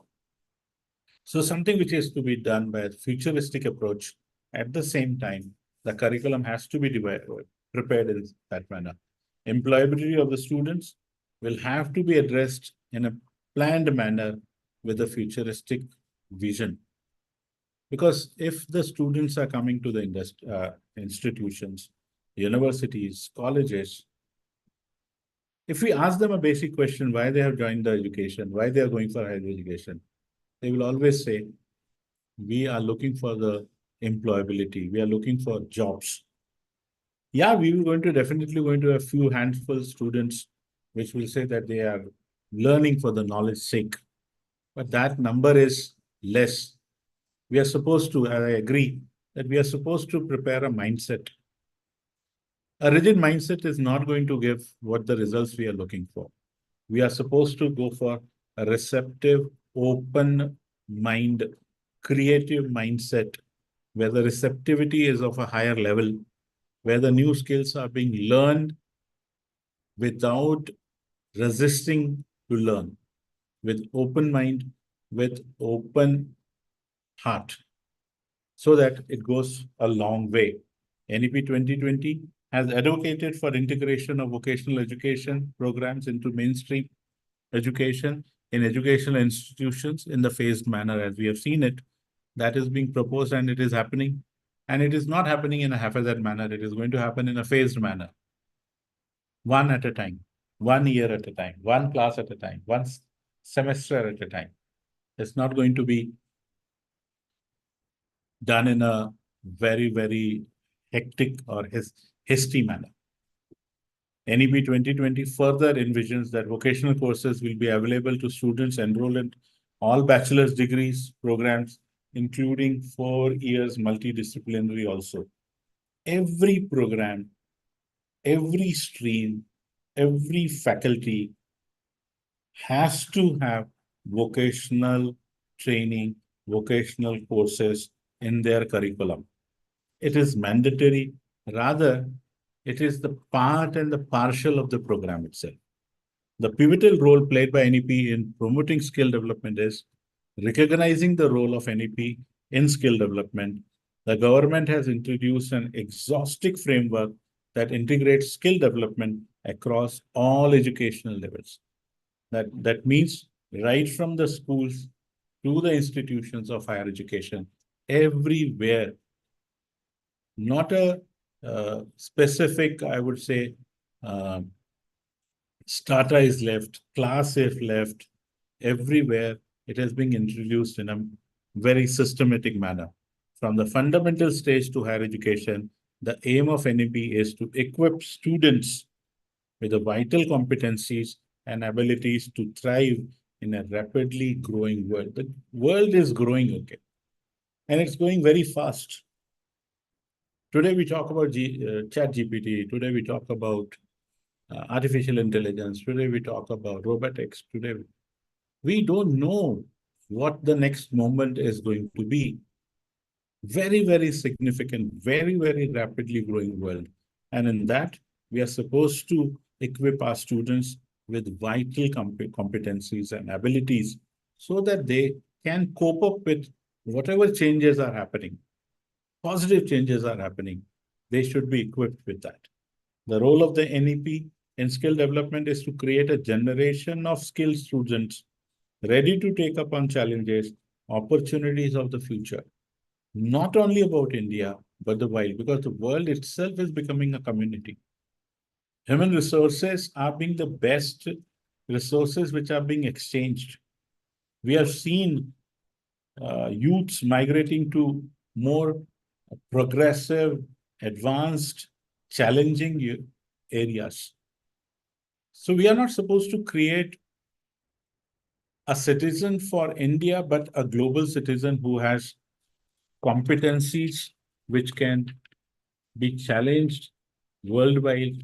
He can face the challenges worldwide because he or she is being created as a world citizen. Look forward for the futuristic aspects. What are the steps taken by the government to boost the skill development? The government of India has initiated various concurrence efforts across skill ecosystem under Skill India mission. Under the mission, more than 20 central ministries, departments are implementing skill development schemes, programs to enhance skill levels of millions of people, including school children, on pan-India basis to create skilled workforce as per the needs of the industry. As I mentioned, 20 different industries, ministries, departments are implementing consciously skill development schemes, programs to enhance the skill level of the millions of people so that they become ready to face the market. The Department of School Education and Literacy implementing the scheme of vocationalization of school education under the centrally sponsored scheme known as Samagra Shiksha by aligning it with the aims of Skill in India mission.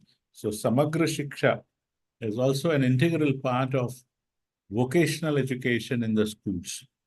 The scheme aims at integrating vocational education with general academic education in secondary and senior secondary. So the challenge of how we are supposed to merge, how we are supposed to integrate vocational education with the general at the school, secondary, and the senior secondary, the job is given to Samagra Shiksha Mission, who is going to integrate it.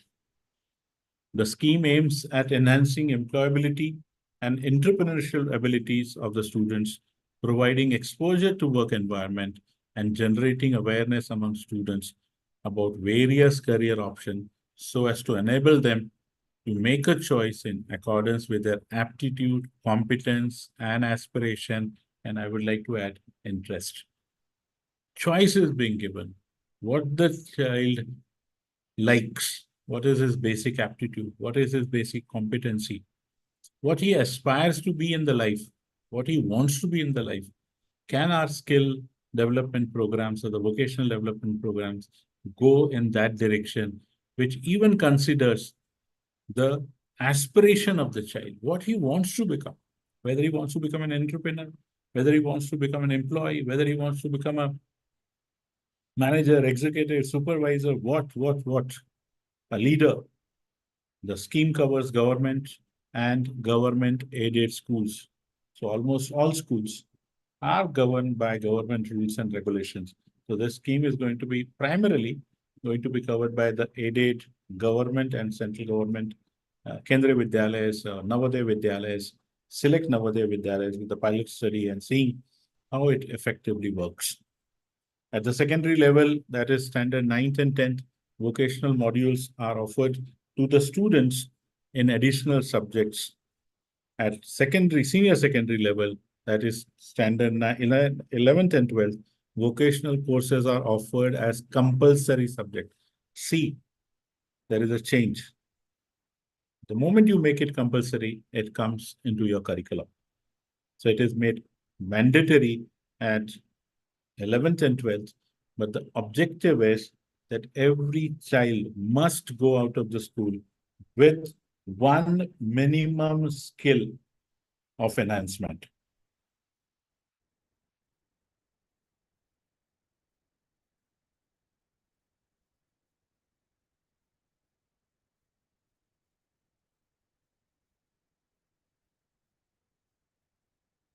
All the secondary schools are going to offer that, senior secondaries are going to offer that. The state government has advised that vocational courses are to be treated at par with other academic courses and according to the similar status in the scheme of subjects. So as we have seen, no hard separations, no discrimination between hardcore subjects, academic subjects, non-academic subjects, curricular, non-curricular. I think it's going to make us see difference when there is no hard separations as such. So under the scheme, employability skill module has been made a mandatory part of vocational courses. It consists of communication skills, self-management skills, information and communication technology skills, entrepreneurial, and even environmental friendly or green skills. The Ministry of Skill Development and Entrepreneurship, in association with the Ministry of Education, is implementing the Skill Hub initiative scheme under the Pradhan Mantri Kushala Vikas Yojana. Skill hubs are the nodal skill centers identified to provide skill development and vocational training opportunities to target school dropouts and out of the education student as a step forwards implementing integrating skilling through skill hubs.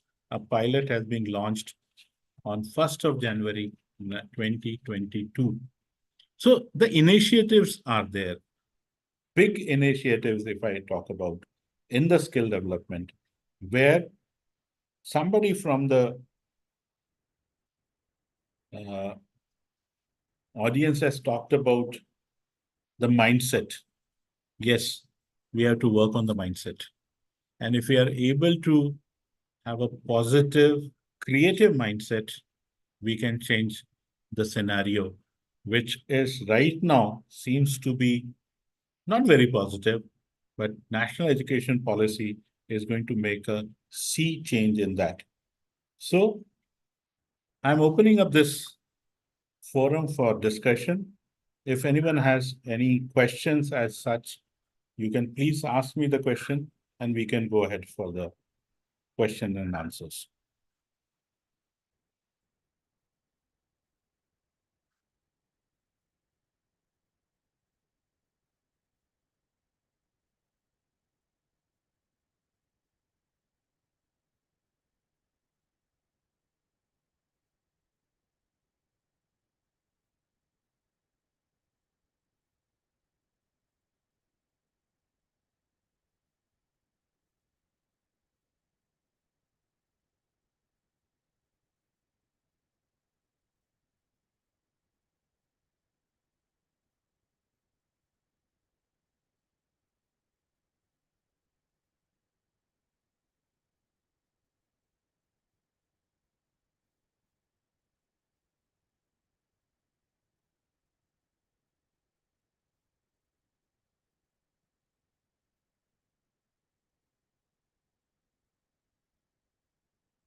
Can you speak, because there are a lot many messages, okay?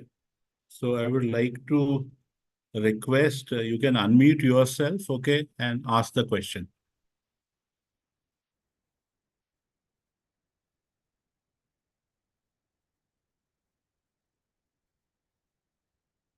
Please unmute yourself.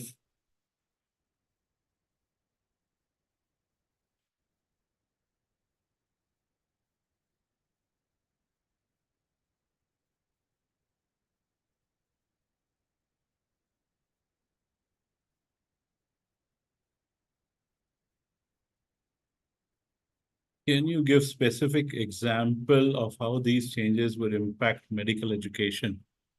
Yeah, in a big way. I think Lavina has asked this question. Can you give a specific example of how these changes would impact medical education? Medical education already has a lot of internship and it has most of the, after the fifth year completed, they go for the internship. Maharashtra government has made it mandatory that they have to go for the internship.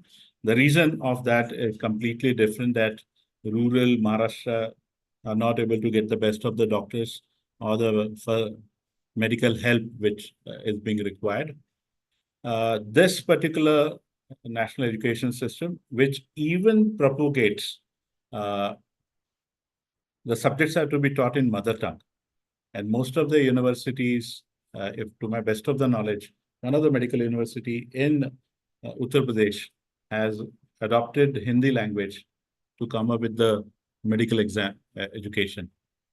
A few are going in Gujarat, some are going equally in technical education also with teaching in mother tongue. Somebody has asked me what is the status in Maharashtra. The status in Maharashtra is that the state government has constituted a committee under the chairmanship of Raghunath Fim, our now famous scientist Raghunath Mashelkar, who has submitted the report to the group of ministers. And to my best of the knowledge, this committee has accepted in totality the recommendations made by Raghunath Mashelkar ji. Do you have any government training centers for students pursuing self-development internship? We have in Nasik, okay, if we talk about, I'm basically from Nasik. there are few ITIs which are being run by the government. They have made it a collaboration with the private industries. At the same time, in Pune also, a complete and in the industrial training institute is adopted by a private company so that uh, whatever skill mindset they are looking for can be created in that particular environment with the updated vocational uh, uh, content. Somebody is asking role of vocational courses in medical education. Seems to be a challenging one, but internship can go in a big way. Multiple taskings can go in a big way. Yeah, I have a limited knowledge about medical education at this point of a time. Sir, how about skills in medical psychiatry and direction or suggestions? These are the most practical subjects, okay? And unfortunately, uh, institutes are not coming up in a big way and providing the internship. To my best of the knowledge, in psychology, I'm not very aware about the psychiatric and the medical one. But the psychology is going in a big way. Indira Gandhi National Open University has made mandatory to go for an internship of 120 hours. So to know the issues in particular domain, whether it is about counseling, whether it is about clinical, educational, special education, and all. So it can go in a big way when the internship or apprenticeship comes. Yeah, the host has to unmute. Okay, I can agree. How can we be implemented when all going for campaign? How can vocational be implemented?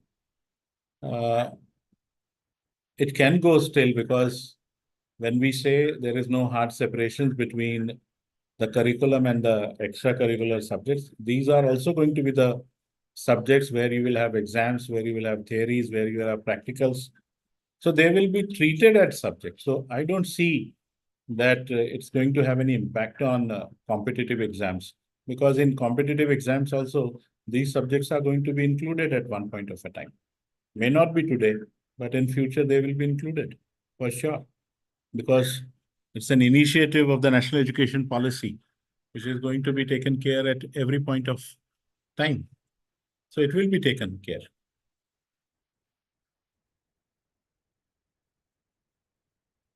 Anyone else has any questions?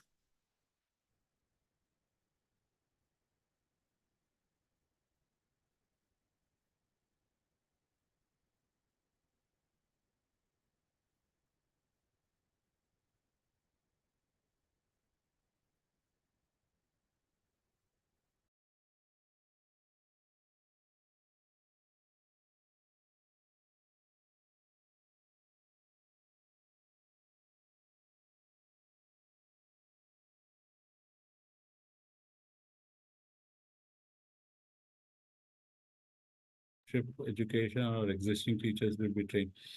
There is possibility of both. Okay, even the existings are going to be taken care, and when it comes to the new skills, yes, there is going to be a recruitment for the teachers in the schools for sure. When will the change start? Yes, most of the states have already taken ahead. In Maharashtra, is coming from 24-25. Rest, since I have said it's a state subject, states are at the liberty to take up the call. Now, your sincere feedback for the session is most welcome. You can put it in words in your text. I will appreciate your feedback.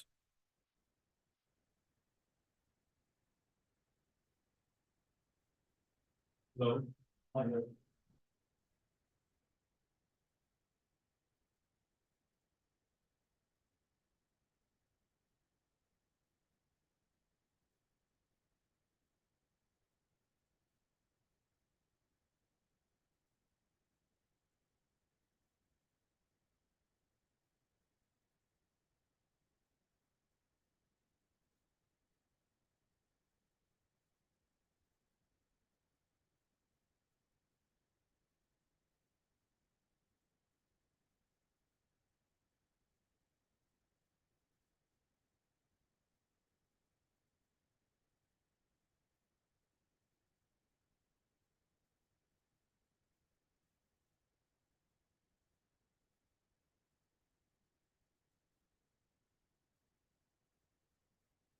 Just a minute. Somebody is asking a question. What that question is, sir? Just a minute. I will read it.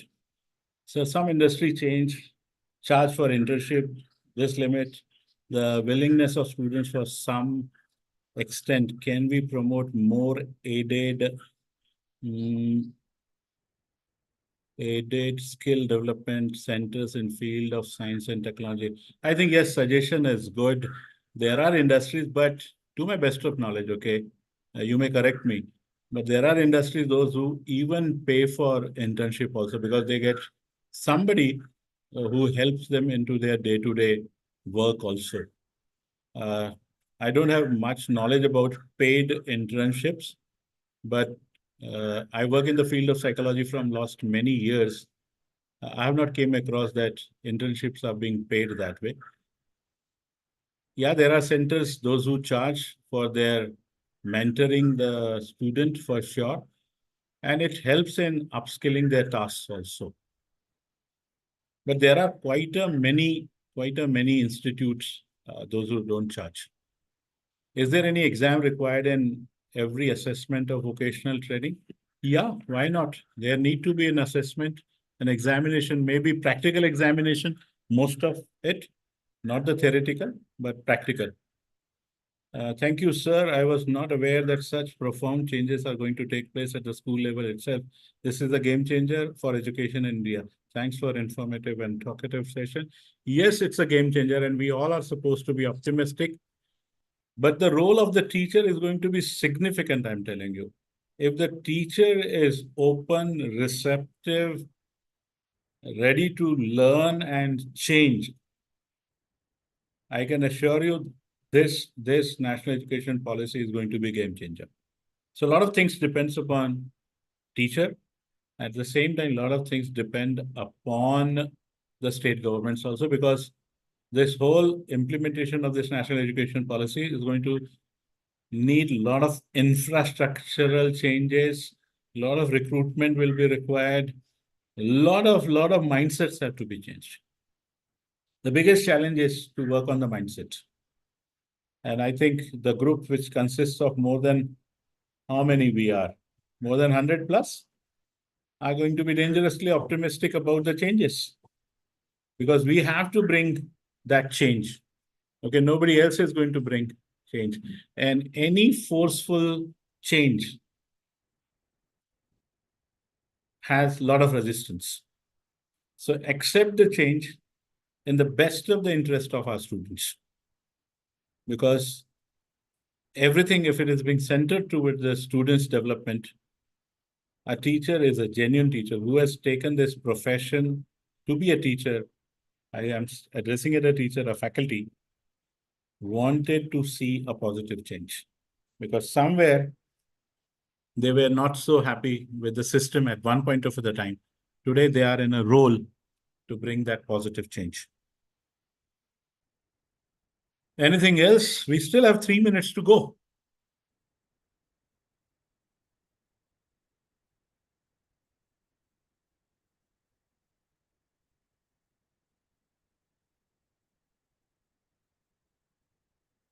If you had any inquiries as such, I will write down my mobile number in the chat box so that you can be in touch with me.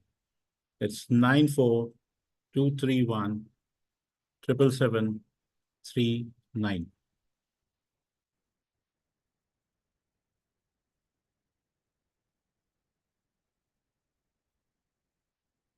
Thank you very much for your patience, listening. And after many sessions, I had a good questions. Sir, any more lectures for the day? I think the central coordinator will help you with that.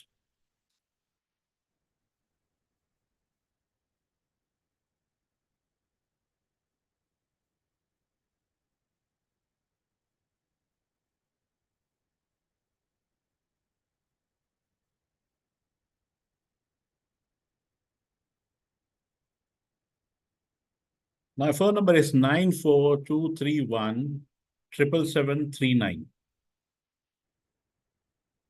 94231 77739.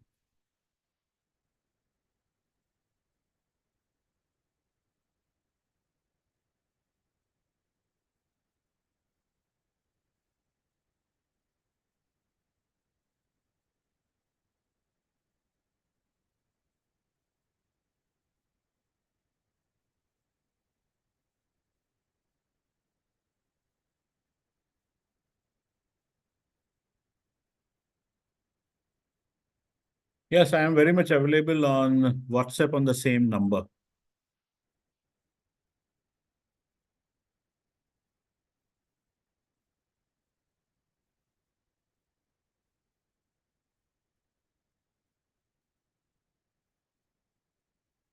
Yes, Archana, we all are supposed to look forward and let's hope for a good change for all.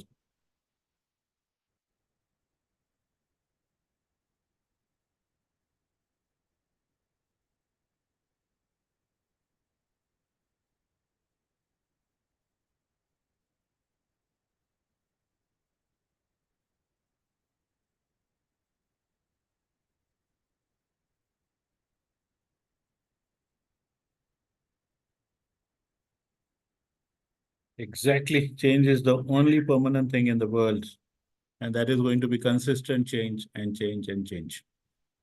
Nothing is that way permanent, only change.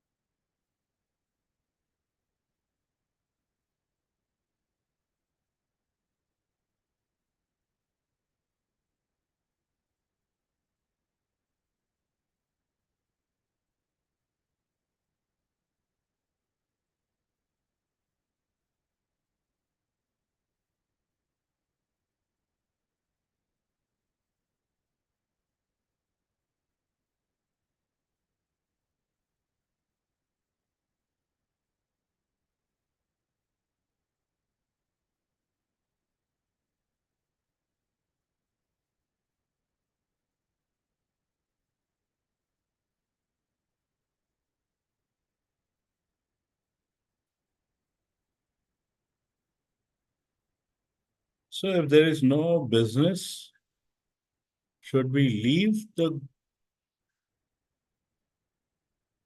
anyone who was supposed to extend the vote of thanks knows what next.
Thank you, Fayana. I normally never use a PPT.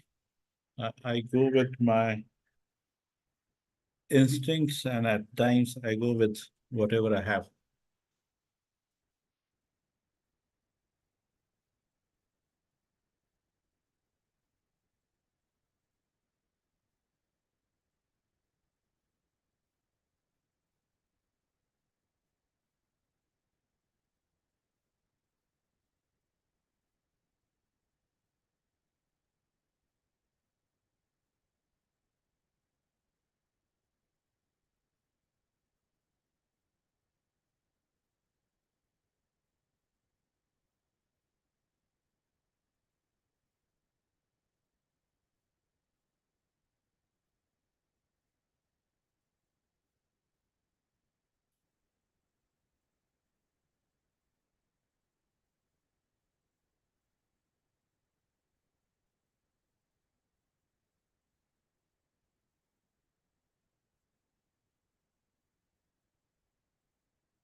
Okay, I'm leaving the meeting.